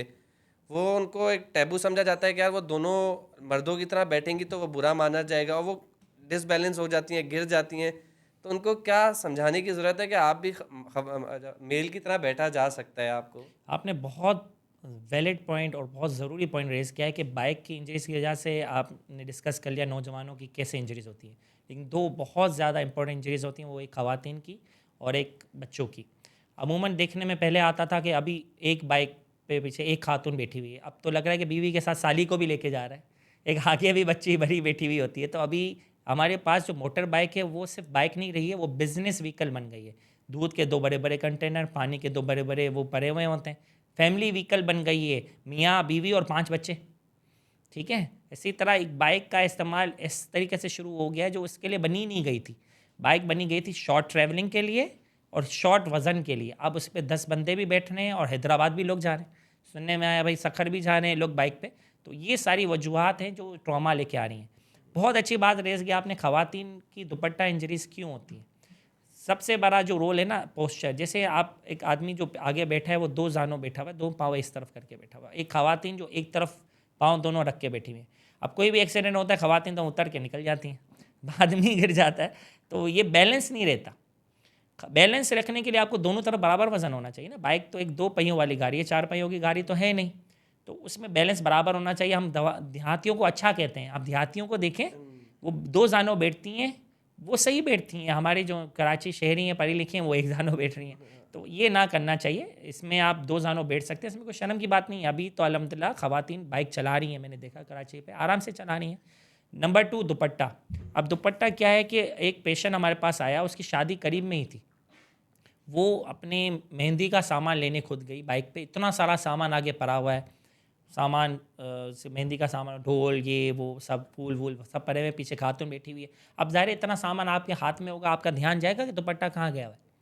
वो दुपट्टा उसका टेंगल हुआ, शादी से 4-5 दिन पहले ही वो बेचारी गिरी, उसके गले में इतनी बड़ी चोट, उसकी 2 रानों का फ्रैक्चर। आप सोचें एक लड़की जो दुल्हन बनने वाली थी अब हॉस्पिटल में लेटी हुई है, सारी हाथों की मेहंदी उसकी लगी हुई है। तो ये बहुत सीरियस इंजरीज होती हैं। सबसे पहले तो गाड़ी को जिस चीज़ के लिए मकसद के लिए बनाई गई है उसी तरीके से इस्तेमाल हो। जब आप बैठें, जैसे एक पायलट बैठता है ना जहाज़ में, तो चेकलिस्ट करता है, ये चेक ये चेक ये चेक, बाइक में बैठते हैं, कभी आपने चेक किया हैंडल ऊपर है कि नहीं है, उसका दुपट्टा लटक रहा है कि नहीं है, शीशा है कि नहीं है, मैं हेलमेट है कि नहीं है। चेक लिस्ट नहीं है हमारे पास। चेक लिस्ट होनी चाहिए, मतलब दिमाग में हो कि भाई आप खातून बैठी आप उसको समझा दो भाई दुपट्टा आपने सही बांध लिया है, रास्ते में मसला तो नहीं होगा। बच्चों के हाथ में सामान अक्सर अमूमन देखा गया है, बच्चों के हाथ से चीज़ें गिर रही हैं रास्ते में, शूज़ गिर जाते हैं। ये सारी वजूहत होती हैं जो एक्सीडेंट का बायस बनती है। बिल्कुल 100% प्रिवेंटेबल चीज़ है। एक दुपट्टा इंजरी क्यों हो, आपने वीडियोस देखी होंगी, हैरत कर देती हैं यार, कैसे वो बंदा गिरा और कैसे बचा। तो वो आप 100% प्रिवेंट कर सकते हो। बच्चों में बहुत कॉमन कॉमन इंजरीज़ क्या होती हैं, स्पोक व्हील इंजरी इतनी ज़्यादा आई कि हमने उस पर एक स्टडी कर ली। आपको मैं रिक्वेस्ट करूँगा आप इसमें लिंक ज़रूर शेयर कीजिएगा मेरी स्टडी का।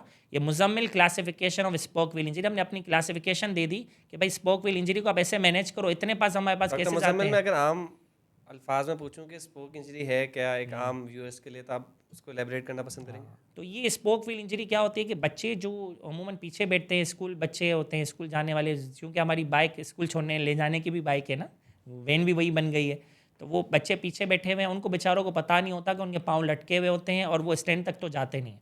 तो वो व्हील जो होता है उसके स्पोक्स जो होते हैं उसके बीच में उनकी टांग फंस जाती है, जिसकी वजह से बहुत सीरियस इंजरीज़ होती हैं। क्योंकि हमारे पास प्रोटेक्टिव गेयर नहीं होता। दुनिया भर में अगर बाइक होती है तो उसके आस ऊपर एक कवर होता है जो टायर के अंदर कुछ भी जाने से रोकता है। चेन के ऊपर भी कवर, जैसे हम चेन कवर कहते हैं, वो भी होता है जो दुपट्टा या फंसने से रोकता है। तो ना होने की वजह से बच्चों का टांग अंदर गया और वो पूरा व्हील में आ गया। अब ये सिर्फ सिंपल इंजरी नहीं है, जितनी बाहर से दिख रही है उतनी अंदर भी होती है। स्पोक व्हील की वजह से रोटेटिंग इंजरी होती है, अंदर तक उसको चोट पहुंचती है, जिसमें इसकी हड्डी मुतासर होती है, उसकी खून की शरियान तक भी मुतासर होती है। हमने जो स्टडी की उसमें एक बच्ची की उंगली भी काटनी पड़ी थी। इतना ज़्यादा वो उसके अंदर आई, व्हील के अंदर आई कि उसकी उंगली मर गई, तो उसकी उंगली भी काटनी पड़ी। तो ये 100% प्रिवेंटेबल है। इंडिया ने उनकी महिंद्रा, आई थिंक इस द कंपनी का नाम है, उन्होंने इस बाइक के पीछे कवर पूरा लगा दिया बच्चों के लिए, ख़ास तौर पे कि उनका पाँव ना अंदर आए। अच्छा, मतलब इसका मतलब ये है कि हमें हर चीज़ को लेके पहले प्रिवेंशन की तरफ जाना चाहिए, चेक एंड बैलेंस रखना चाहिए कि अगर चार आज बाइक में कितने लोग जा रहे हैं, सबके पास हेलमेट हो, एक एजुकेशन हो कि पाँव इस तरह नहीं रखना, इंजन गर्म होता है, बहुत सारों का जल जाता है। अच्छा, फिर अपनी ख़वातीनों को बताना है तुम किस तरह बैठो दुपट्टा करके। तो मतलब एक एजुकेशन होनी चाहिए कि क्या किस मोमेंट में क्या करना है, क्या पहनना है, क्या करना है। यही बेसिक चीज़ है ना, हमने अपने बच्चों को सिखाया ही नहीं। क्या आपने अपने बच्चे को सिखाया कि रोड पे कैसे जाना है, रोड को कैसे क्रॉस करना है, रोड से वापस कैसे आना है, गली में कैसे चलना है, रोड पे कैसे चलना है। काफ़ी बच्चे हमारे पास ऐसे आते हैं, डॉक्टर साहब ये तो चीज़ लेने गया था, दही लेने गया था, इसको इंजरी लग गई। तो हम कहते हैं भाई तुमने इतने छोटे बच्चे को भेजा कैसे, अगर भेजा भी तो उसको पता था कैसे रोड क्रॉस करना है। डॉक्टर साहब, मुझे लगता है उनको बस ये बताया जाता है कि तुम्हें बस तुम्हारी मंजिल उधर है, बाकी गाड़ी वाले का काम है, वो ही तुम्हारे को बचाएगा। तुमने ना इधर देखना है राइट पे, ना लेफ्ट पे देखना है, तुमने बस अपनी मंजिल की तरफ देखना है, बाकी गाड़ियों वाला का काम है तुम्हें बचाने का। आई एम श्योर आप अपने देखेंगे कभी आप मेन रोड पे जा रहे हो तो जो काम वाली हैं या जो लोग हैं वो ऊपर जो पेडिस्ट्रियन है उस पर चढ़ना अच्छा नहीं समझती, और वो रोड क्रॉस कर रही होती हैं और एकदम वो एक्सपेक्ट कर रही होती है गाड़ी वाला स्लो डाउन। भाई वो कैसे स्लो डाउन करेगा, पीछे और तेज़ रफ्तार से ट्रैफिक आ रहा है, रोड ट्रैफिक एक्सीडेंट हो सकता है। अच्छा डॉक्टर मुजम्मिल, हमारा जिस तरह करके अपनी यंग आवाम को, हर आवाम को एजुकेट करना भी है, तो आप कोई आरटीए से और रोड ट्रैफिक एक्सीडेंट से कोई बाइक के ऐसे एक्सीडेंट बता सकते हैं जिनसे उनके पेशेंट की या फैमिली की लाइफ मुतासिर हुई हो, ताकि हमारे जो व्यूअर्स हैं या जो स्पार्टर बॉयज़ हैं जो व्हीलें मारते हैं ये सब है, ताकि ये एहतियात करें और ये सब चीज़ें ना करें। इसी तरीके से देखें, ये दिखने में तो बहुत अच्छा वो लग रहा होता है कि भाई वन व्हीलिंग कर रहे हैं और थोड़ा शोर शराबा एक माहौल बना के रखा होता है, लेकिन हमने देखी ना इंजरीज, हम इमरजेंसी में होते हैं, हमने देखा है कि उन बच्चे जवान लड़का, आप देखो उसको, देखो बोलो यार इतना हसीन लड़का और उसका दिमाग बाहर पड़ा हुआ है, इतनी खतरनाक इसको इंजरी हुई है कि उसका मुंह पहचानने में नहीं आ रहा। माँ बाप तस्वीर दिखा रहे हैं कि मेरा बेटा ये था और ये क्या हो गया है इसको, मुंह पूरा सूजा हुआ, सर फटा हुआ। और यकीन माने अगर वो बच भी जाते हैं ना, उनकी लाइफ मिसरेबल होती है, वो बेड पे होते हैं, माँ बाप ज़िंदगी भर उनको लेके रोते हैं कि हाय मेरे बच्चे ने एक थोड़े से मज़े के लिए अपनी ज़िंदगी तो तबाह की, हमें ज़िंदगी भर का जो उन्होंने गम दे दिया कि हमारी ज़िंदगी भर लाइफ लॉन्ग हमारे ऊपर ये छोड़ दिया कि हमने बच्चे को थोड़ा सिखाया नहीं, समझाया नहीं, कि हम इसको रोक देते वक्त पे। एक गिल्ट होता है ना कि यार मैं बच्चे को पहले समझा देता, काश वो उस इसको दिन ना रोक, जाता। काश मैं उस दिन इसको चाबी ना देता, इसकी मज़े के लिए मैंने, उसकी हंसी मजाक के लिए मैंने उसे चाबी दी, जाओ बच्चा दोस्तों में घूमो फिरो, और थोड़ा सा मैं इसको रोक लेता तो आज मेरा बच्चा इस हालत में नहीं होता, या तो वो कब्र में होता है या वो बेड पे होता है। हमने इंजरीज देखी हैं, रोज़ की बात है। आप कभी न्यूरो सर्जरी का वार्ड का खाली चक्कर लगाएं, जिन्ना के न्यूरो सर्जरी वार्ड का, आप हैरान हो जाएंगे। यंग लड़के जो आप बोलेंगे या तो ये मॉडल लग रहा है, वो वेंट पे पड़ा हुआ है। वेंट क्या है? एक मशीन है जो मसनू इसको सांस दे रही है, और कुछ नहीं पता एनी लम्हे बाहर न्यूज़ जाएगी, क्या न्यूज़ जाएगी, इसके माँ बाप पे क्या गुजरेगी कि उसका बच्चा अब नहीं रहा। जवान लड़का जिसको उन्होंने बचपन से पढ़ाया लिखाया बड़ा किया, और छोटी सी इंजरी की वजह से वो चला गया। आप सोच सकते हो यार, एक बस कल मेरे साथ खाना खा रहा था, रात खाना खा रहा था, वो नहीं है मेरे पास। आप कभी इमेजिन कर सकते हो इतना लाइफ लॉन्ग ट्रॉमा माँ बाप के ऊपर पड़ेगा? आप सोच ही नहीं सकते, वो लम्हा आप फील ही नहीं कर सकते जब तक आप वहाँ जाके चक्कर ना लगाओ। तो मेरे सबसे गुजारिश है कि भाई आप अपने मज़े के लिए अपने वालिदैन को ये दुख मत देना कि वो अपनी जवान बच्ची की मैयत को उठाएं, वो अपने जवान बच्चे की पिशी पोटी साफ़ करें, वो बहुत अपने जवान बच्चे की बेड पे खिदमतें करें। आपको खिदमत करनी है, उनका सहारा बनना है, उन्होंने आपकी खिदमत नहीं करनी है। अच्छा डॉक्टर मुजम्मिल, बहुत सारे लोग जो हैं उनको चीज़ें नहीं पता होती कि एक एक्सीडेंट हो गया तो उसको क्या करना है। तो मैं आपको कुछ सिनेरियोज बताता हूँ कि उसमें फिर आम आवाम को क्या करना है, उस क्या एजुकेट होना चाहिए। जैसे सपोज अगर हम लोग कभी मेन रोड पे ही या कोई एक्सीडेंट हो गया, अक्सर हम लोग देखते हैं एक एक्सीडेंट हुआ, सब लोग एक जमघट्टा बन गया, सब लोग देख रहे हैं, पर एकदम ट्रैफिक जैम हो गया और एक्सीडेंट हो ही जा रहे हैं और किसी को पता ही नहीं है, सब खींचमतानी कर रहे हैं। जिसको चोट लगी पता चले उसका एक ही इंजरी थी, खींचमतानी में उसको 4-5 इंजरीज हो गई। तो फर्स्ट एड पहले तो बताएं होता क्या है और क्या करना चाहिए हम आम आवाम को, सबसे पहले क्या करना चाहिए?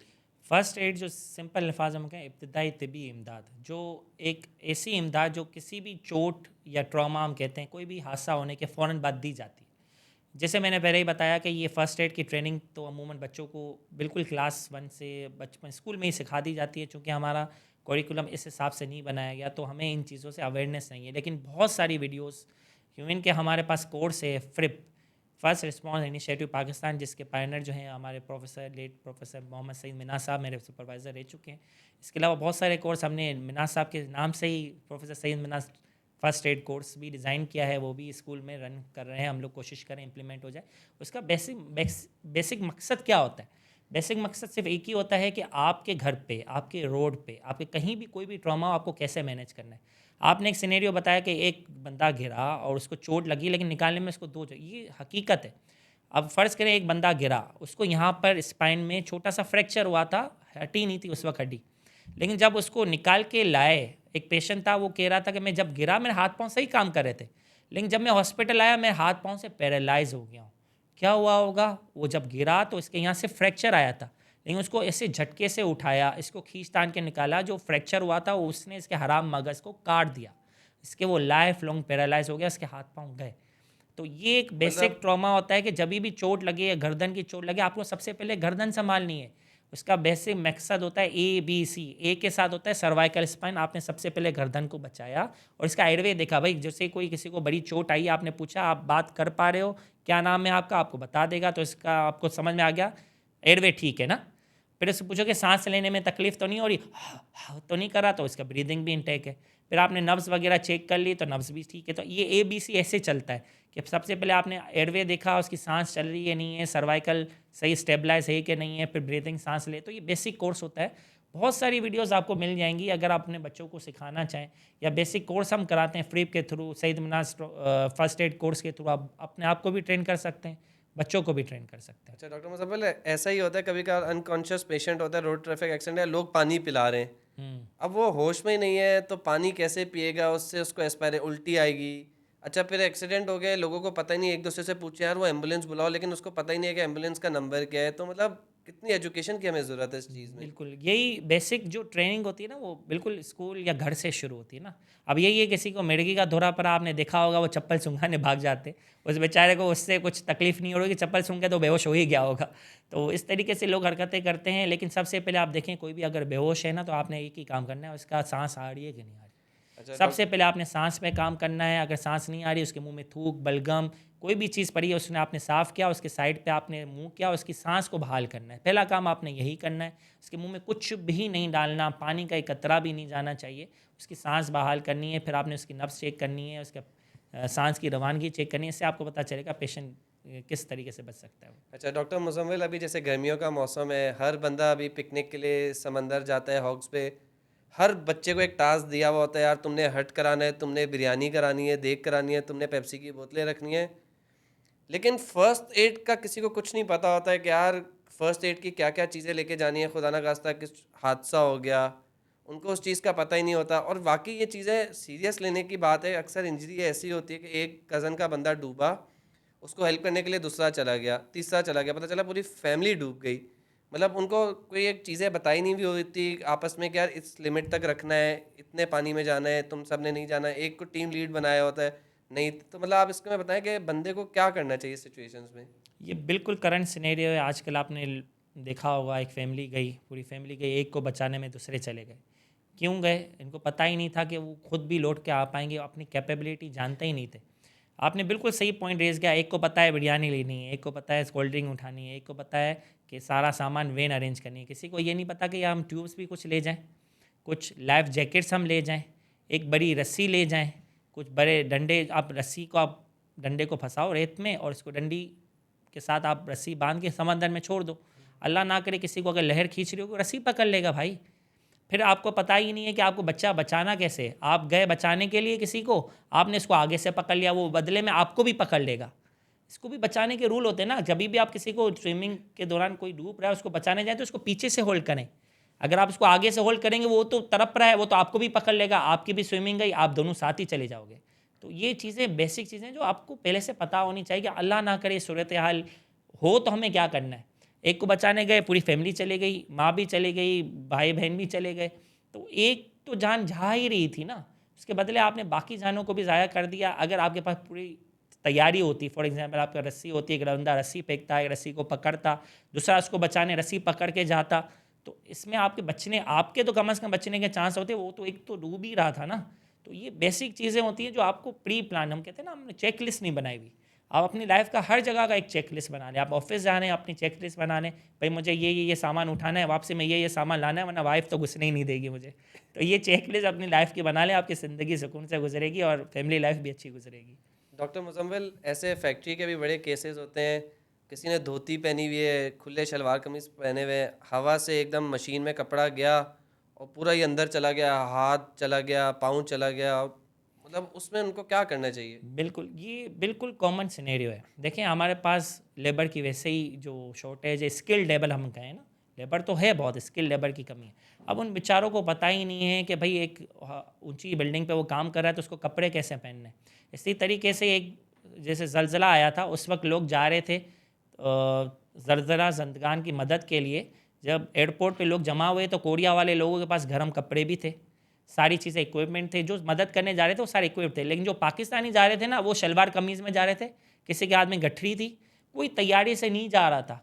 उनको पता ही नहीं था कि आगे उसको खुद कैसे सर्वाइव करना है। गर्म कपड़े चाहिए होंगे, पहाड़ी इलाका है, खुद के लिए खाने पीने का सामान लेके जाना है वहाँ, तो ये तो वहाँ जाके उनके ऊपर डिपेंडेंट हो जाएंगे, उनको खुद गर्म कपड़े देने पड़ जाएंगे, उनको खुद खाना खिलाना पड़ेगा। तो ये सारी तैयारी की बात है।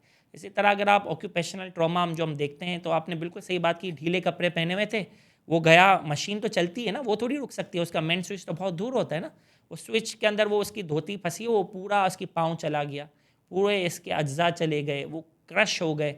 एक वो तो ऑन गोइंग प्रोसेस है ना, आप इसको रोक नहीं सकते। तो फैक्ट्री के दौरान अगर वो कपड़े शॉर्ट चिपके हुए पहन लेता या ऐसे पहन लेता जो उसको सूट करते, तो वो ट्रॉमा से बच सकता था। वापस वही बात कहूँगा, हर ट्रॉमा इज़ 100% प्रिवेंटेबल अगर आप चाहो तो। उसके साथ आप सही तैयारी से जाओ, सही कपड़े पहनो, सेफ्टी मेजर्स जो होते हैं वो चेक करने चाहिए। इससे आप ये ट्रॉमा बचा सकते हो, इंजरीज बचा सकते हो। बिल्कुल सही कह रहे हैं डॉक्टर मुजम्मिल। ये तो ऐसा लगता है कि एक मैन मेड ट्रॉमा बन गया है और एक नेचुरल ट्रॉमा है। कि मेरे ख्याल से ये जो कुछ ट्रॉमा, पहले ट्रॉमा होता था लेकिन ट्रॉमा की सब स्पेशलिटी बन गई है मैन मेड और एक नेचुरल, जो बंदे हम लोग खुद ही उस ट्रॉमा को बनाई जा रहे हैं।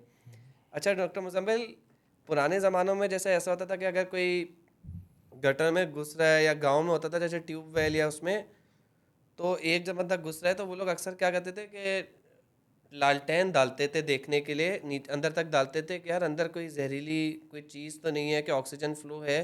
अगर वो नहीं बुझती थी इसका मतलब ऑक्सीजन फ्लो है, फिर वो जाते थे नीचे हेल्प के लिए या ठीक करने के लिए।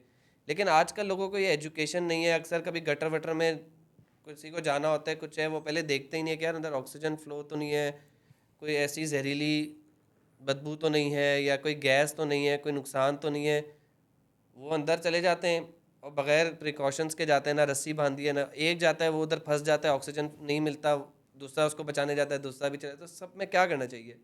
ये जितने भी ट्रॉमा है ना, ये सारे के सारे आप इसको देखें, ये अलग अलग किस्म के ना। अब इसमें भी हमारे प्रोफेसर सईद मिनाज साहब ने बहुत अच्छा काम किया। उन्होंने एक बुक लिखी है, आइए ज़िंदगी बचाएं, जिसमें भी हाउस होल्ड ट्रॉमा, ये जो आप सिनेरियोज बताए ना, सब उसमें डिस्कस हैं। अगर आप इसमें इसमें इस किताब का लिंक रखें, और एक बहुत जल्द एक सोशल मीडिया के प्लेटफॉर्म पे ये रिलीज़ होने वाली है हमारी बुक।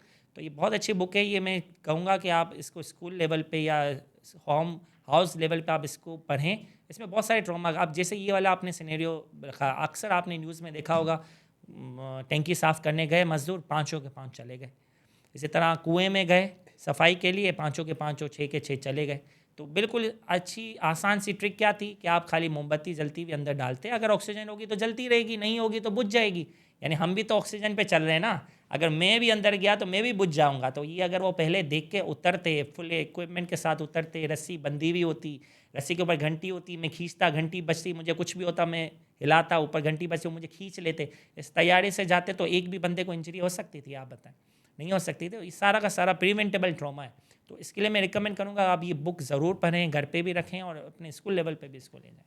अच्छा डॉक्टर मुजम्मिल, एक मेरा बड़ा इंटरेस्टिंग सवाल है। हम अक्सर बकरा ईद जब आती है तो कारपेंटर, पेंटर, हमारा जो माली है वो तक कसाई बन जाता है। तो इसके आफ्टर इफेक्ट्स भी होते होंगे कि कसाई वो प्रोफेशनल तो नहीं है, कहीं उसी को छुरी लग गई या गाय उसके ऊपर ही गिर गई, क्योंकि उसको सही तरीके से तो स्लॉटर करना आता ही नहीं होगा। तो ऐसे केसेस आते हैं आपके बाद ईद पे? बिल्कुल, ये तो हमारी ईद ख़राब करने वाले लोग हैं। पहली ईद अभी नमाज़ पढ़ के अब आए होते हैं, कॉल आ जाती है, मेरा भाई गिर गया, उसको गाय ने गिरते वक्त लात मार दी, गाय गिर गई, मेरी उंगली कट गई, मेरे पाँव पे ज़ख़म हो गया है। ये हमारी ईद, जो ऑर्थोपेडिक की ईद ख़राब करने वाले लोग हो, यही लोग हैं। तो इसमें देखें, मोस्ट कॉमन ट्रॉमा स्किल्ड नहीं है ना, स्किल्ड नहीं है, ये हम कहते हैं सीजनल कसाई आ गए भाई, बावर्ची था या जो भी था, थोड़ा बहुत जो काम आता था उसने एक पकड़ा और उसके साथ उसने गाय काटना शुरू कर दी, और ये सारे इंजरीज़। तो इसमें सीवियर इंजरीज़ भी बहुत हमारे पास रिपोर्ट होती हैं। प्रॉब्लम सबसे बड़ी क्या होती है, आप उस पर लेक ऑफ स्टाफ आपका बहुत कम होता है उस दौरान, इतनी मेजर इंजरी। तो फिर हम इसमें हम सॉर्ट आउट करते हैं, जिसे हम इसको ट्रियाज कहते हैं, सॉर्ट आउट करना। जो अहम ज़रूरी है, जिसको फ़ौरन ज़रूरत है, जिसकी नब्ज़ कट गई, जिसके हाथ ज़ाया हो सकता है, उसको फ़ौरन डील कर लेते हैं। जो ऐसी इंजरीज़ होती हैं जिनको हम कल परसों देख सकते हैं, तो उसको हम स्लैब लगा दिया, वक्ती स्टिच कर दिया। फिर हम जैसे ही हमारे स्टाफ वापस आता है, ज़ाहिर छुट्टियाँ हैं, सबकी छुट्टियाँ होती हैं, तो जैसे आता है फिर हम बाकी चीज़ें उनमें फिर डील करते हैं। हालांकि असल जो इंजरी होती है वो हेड इंजरी से हम शुरू करते हैं। सबसे ज़्यादा जिसको हेड इंजरी हुई है या जिसकी एयरवे बंद है, सांस की नाली की इंजरी हुई है, वो सबसे पहले मैनेज होना चाहिए। जैसे अगर आप ट्रॉमा हुआ है, 10 लोग गिरे लेकिन 100 लोग मदद के लिए मौजूद हैं, तो मसला नहीं है, कर लेंगे हेल्प। लेकिन अगर 10 लोग गिरे हैं और एक बंदा मदद के लिए मौजूद है, तो उस मदद करने वाले बंदे को सॉर्ट आउट करना पड़ेगा। जैसे हम ट्रियाज कहते हैं कि वो सॉर्ट आउट करेगा कि सबसे ज़्यादा ज़रूरत और ऐसी ज़रूरत जिसको मैं फ़ौरन ठीक भी कर सकता हूँ, उसको सबसे पहले दूंगा। मतलब वो लेबल आउट करना है कि यार इसको मैं आधे घंटे बाद, एक घंटे बाद भी ठीक देख कर दूं, सकते इसका कोई नुकसान नहीं है, जानी नुकसान नहीं है। आपने देखना है कि किसका जानी नुकसान है, किसको घर भेज दूं कि नहीं तुम ओपीडी में दिखाओ। ट्रायज का यही मतलब है मेरे ख्याल से। बिल्कुल यही मतलब है। अच्छा डॉक्टर मुजम्मिल, एक बड़े कॉमन मसले हैं जैसे मोच का दर्द। ये मोच का दर्द है क्या? जैसे आपने भी घर पे देखी होगी, हर कोई देखता है कि मोच, अपने आप को भी मोच आ जाती है, चलते हुए पाँव स्लिप हुआ, पानी से पाँव स्लिप हुआ, मोच आ गई, पाँव ट्विस्ट हो गया। तो इसमें मोस्टली क्या होता है कि मोच ज़्यादा करके ये सॉफ्ट टिश्यू इंजरी होती है, बोन इंजरी कम ही होती है। लेकिन अगर बहुत ज़्यादा स्वेलिंग आप फील करें तो डॉक्टर को भी दिखा सकते हैं। ठीक है, अगर मोच आ गई तो सबसे पहले क्या, तो हमारे पास जो पुराने ट्रेडिशनल तरीके ना वही यूज़ किए जा रहे हैं। फ़ौरन इसको मालिशें करने लग जाएंगे। बात आपने देखा होगा ना, अक्सर मालिश पट्टियाँ करने लग जाएंगे, हल्दी लगा देंगे, पता नहीं क्या क्या लगा के आ जाते हैं। तो भाई हम समझाते हैं कि जब भी कोई ऐसी कोई भी हाउस होल्ड इंजरी हो, आप गिरे, आपको मोच आई, सोजिश हुई, आप फ़ौरन बर्फ़ लगाएं। क्या होगा, बर्फ़ से हमारी जो खून की शरियानें फूल गई होती हैं ना, वो सिकुड़ जाती हैं, कम हो जाती हैं, जिससे ब्लड फ्लो थोड़ा सा उस जगह का कम हो जाता है, जिसकी वजह से सोजिश कम हो जाती है, दर्द कम हो जाता है। तो जब भी चोट लगे आप उस पर लगाओ, बर्फ़ लगाएं। ठीक है, हमारे पास कॉमन प्रैक्टिस है, कोल्ड वार्म पैक्स लगा देते हैं। वार्म पैक से क्या होगा कि वो शरियानें फिर फूल जाएंगी, फूलने से ब्लड फ्लो बढ़ेगा, उस जगह पे और सोजिश हो जाएगी। तो हम कहते हैं कि भाई आप ठंडा रखो, ठंडा बर्फ़, कोल्ड पैक्स रखो चोट के लिए, और गरम रखो। पुरानी इंजरी, जोड़ों में दर्द है, कमर में दर्द है, इसके लिए आप गरम सिकाई करो। एक बाबा जी आ गए भाई, एक हाथ में होल्ड पैक था, एक हमें कोल्ड पैक था, वो कह रहे डॉक्टर साहब इन दोनों का मुझे जूस बना के दे दो, मुझे समझ नहीं आ रहा कि इसमें क्या लगाना है। तो इस तरीके से हम आसान अल्फाज में कहते हैं कि जब भी आपको मोच आए, चोट आए, सबसे पहले आप काम डाउन, ठीक है, कोई बड़ी मात्रा है, इस घरेलू चोट हो जाता है। नंबर 2, इस पर आप बर्फ़ लगाएं, रेस्ट करें। हम कहते हैं अगर बहुत ज़्यादा सो रही हो एलिवेट कर लें, टांग के नीचे तकिया रहे, हम शॉर्ट फॉर्म में कहते हैं RICE. R for rest, I for icing, C for compression, मोज़ा वगैरह पहन लें, और E फॉर एलिवेशन। ये राइस पे अमल करें, आपकी दर्द कम हो जाएगा। इधर कॉमन इंजरी है, ठीक है, इस पर कोई चीज़ हल्दी और ये चीज़ लगाने से आपको सूदनिंग इफेक्ट तो आएगा, टूथपेस्ट लगाने से सूदनिंग इफेक्ट उस वक्त ठंडा ठंडा तो लगेगा, लेकिन कोई फ़ायदा नहीं होगा। ये वक्ती तौर के लिए वक्ती तौर पे होता है। अगर आप समझ रहे हैं कि बहुत उसका ज़्यादा अफेक्ट कर रहा होगा, बिल्कुल बहुत, अगर आप समझ रहे हैं नहीं सही हो रही इंजरी, आप फ़ौरन ऑर्थोपेडिक डॉक्टर, हम बैठे ना आपके लिए, आप हमारे पास क्यों नहीं आते? तो आप आए हमारे पास, हम आपका एक्सरे कराएंगे, अगर कोई प्रॉब्लम हुई तो आपको उसी वक्त और डॉक्टर मुजम्मिल आजकल की जनरेशन में एक तो कमर दर्द का बड़ा मसला है, तो ये कमर का दर्द है क्या, क्यों हो रहा है, किस वजह से हो रहा है? आजकल अगर आप देखें ना, एक ट्रॉमा, अगर आप एक्सीडेंट हादसा को हटा दो तो 50% केस आपके पास जो है ना वो बैक एक के आते हैं। कमर दर्द बच्चे से लेकर बड़े तक सबको हो रहा है, बच्चों में भी हो रहा है, बड़े लोगों में भी हो रहा है, बूढ़ों में भी हो रहा है, और सबकी वजहें अलग अलग हैं। जो छोटे बच्चे होते हैं हमारे पास, ग्रोइंग एज के होते हैं, हम देखें हमारे पास छोटे छोटे हो गए, सूखे सूखे से हो गए, उनको धूप नहीं लग रही, उनकी ग़िज़ा पूरी नहीं हो रही, उनकी ग़िज़ा की जगह क्या आ गया, soft drink, cold drink. Even कि इतना ज़्यादा हो गया है कि एक की जो बोतल फीड होती है ना, जिसमें मिल्क देते हैं, उसमें कोको कोला मैंने देखी, शादी में वो कोको कोला डाल के वो बच्चे को पिला रही हैं कि भाई ये फ़ायदा नहीं, नुकसान करेगा। Carbonated drinks are not good for your bone health, हड्डियों के लिए बहुत नुकसानदेह है, आपका कैल्शियम, विटामिन डी वो निकाल देते हैं, ठीक है। तो ये हम दूसरे अल्टरनेटिव आसान तरीक़ों की तरफ चले गए, अच्छे तरीक़ों से आप हट गए, तो बच्चों की ग़िज़ा पूरी नहीं हो रही, अंडा, मुर्गी, मछली, सन एक्सपोजर, एक्सरसाइज। बच्चों को तो खेलना चाहिए ना, हमने होम बाउंड कर दिया। गली में पहले जो बच्चे खेलते थे, अब आपने देखे हैं गली में खेलते हुए, मोबाइल वगैरह बहुत पे लगे कम होते हो हैं। गए, मोबाइल में लग गए हैं। यही प्रॉब्लम है बच्चों में बैक एक की। फिर हम आते हैं जवानों पे। जवानों में बड़े प्रॉब्लम्स क्या होते हैं, ऑफिस बॉयज़ में आपने देखा होगा, बहुत सारे आते हैं, डॉक्टर साहब कमर दर्द है। जब आप थोड़ी सी हिस्ट्री थोड़ा सा उनसे पूछते हैं कि क्या मसला है, बोलते हैं ऑफिस में मैं पूरा दिन बैठा होता हूँ, शाम को निकलता हूँ, कमर दर्द होता है। वो एक ही पोस्चर में पूरा दिन एक कुर्सी पर यूँ रख के बैठा हुआ है, तो उसको कमर दर्द होगा। इसकी मिसाल हम ऐसे देते हैं कि भाई आपने पानी का गिलास यूँ पकड़ा हुआ है, ये आधा भरा हुआ है ना, आधा भरा हुआ है, आप 5 मिनट उठाओ आपको कुछ नहीं होगा, लेकिन इसी गिलास को आप अगर आधा घंटा आप पकड़ के बैठोगे तो क्या होगा, आपको यहाँ दर्द होना शुरू होता है। हम कहते हैं फटीग। इसलिए कमर का भी यही हाल है। कमर आप 5-10 मिनट 15 मिनट यूँ झुक के अजीब टेढ़ेपन से बैठे रहो, कोई मसला नहीं, लेकिन जब आप इसी पोस्चर पे पूरा दिन बैठोगे तो स्पेज़म शुरू हो जाता है, फटीग शुरू हो जाता है, कमर दर्द शुरू हो जाता है।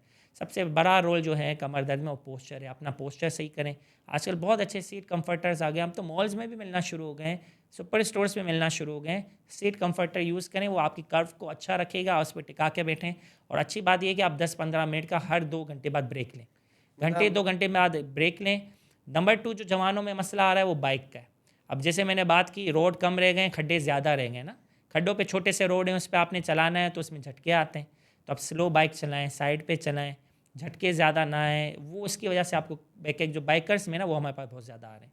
ये जवानों का हो गया। फिर अब ओल्ड एज जैसे हमने शुरुआत में बात की, ऑस्टियोपोरोसिस, भूरभूरेपन की बीमारी, उनकी वर्टिब्रीज, उनकी स्पाइन जो है ना वो कमज़ोर हो जाती है। कैल्शियम, विटामिन डी उन्होंने पूरी ज़िंदगी तो लिया नहीं, अब अचानक तो सारा नहीं ले लेंगे, तो वो जो कमज़ोर हड्डी होती हुई एक स्टेज से गुजर के एक स्टेज पे आई है तो वो कमज़ोर हो गई है, वो सारा बॉडी मास आपका वज़न नहीं उठा पा रही है, तो कमर झुकना शुरू हो जाती है, जिसकी वजह से उनको ओल्ड एज की वजह से ऑस्टियोपोरोसिस रिलेटेड पोस्चर चेंज होता है, फिर बैक एक शुरू हो जाता है। अच्छा डॉक्टर मुजम्मिल, अच्छा पे आजकल जैसे वर्क फ्रॉम होम बहुत चल रहा है, बंदा जो है वो कुर्सी पे पूरा दिन बैठा हुआ है, लेकिन हमारा, आप जिस तरह कह रहे हैं, लेकिन हमारी बॉडी बैठने के लिए नहीं बनी हुई, तो हमें क्या, अगर जो लेकिन उसके पास कोई ऑप्शन ही नहीं है, जो घर पे बैठा काम करे उसको, तो उसको हर थोड़े इंटरवल में ब्रेक्स लेके कोई एक्सरसाइज करनी चाहिए, क्या करना चाहिए? अपना पोस्चर तो वो कुर्सी पे बैठ के काम कर रहे है, तब वो क्या बेहतरी कर सकता है कि उसकी कमर का दर्द कम हो या ना हो? अब जैसे कोई भी ऐसा पेशेंट आता है ना, हम उसको प्रिस्क्राइब दवाई करने से पहले बताते हैं आपकी दवाई ये आप पे असर नहीं करेगी, आपको अपना लाइफ स्टाइल ज़रूर चेंज करना पड़ेगा। सबसे पहले पोस्चर पे काम करना पड़ेगा। आप जब भी बैठें पोस्चर सही रख के बैठें, गैप लें, ब्रेक लें। फिर इसके बाद आप धूप लगाएं अपने आप को, सन एक्सपोजर बहुत ज़रूरी है। ग़िज़ा में कैल्शियम डाइट रिच रिलेटेड जो भी होते हैं, अंडा, मुर्गी, मछली, इतना प्रमोट कर रहा हूँ भाई, पोल्ट्री फार्म वाले मुझे देख लें ठीक है।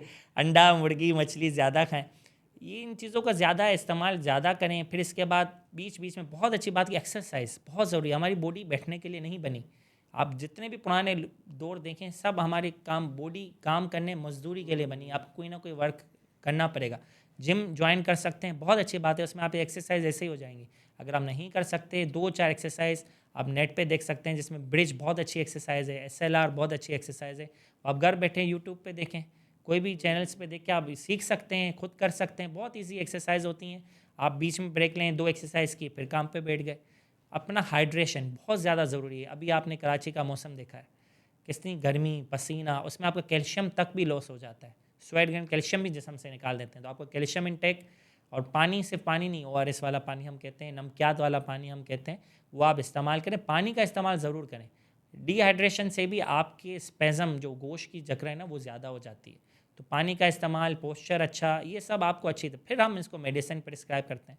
फिर कुछ अमीर पेशेंट होते हैं, वो बोलते हैं हॉलीवुड की दवाई लिखिएगा, मतलब अच्छी वाली इंपॉर्टेंट दवाई लिखिएगा। और कुछ गरीब लोग कहते हैं, बोलते हैं हल्का हाथ रखिएगा डॉक्टर साहब।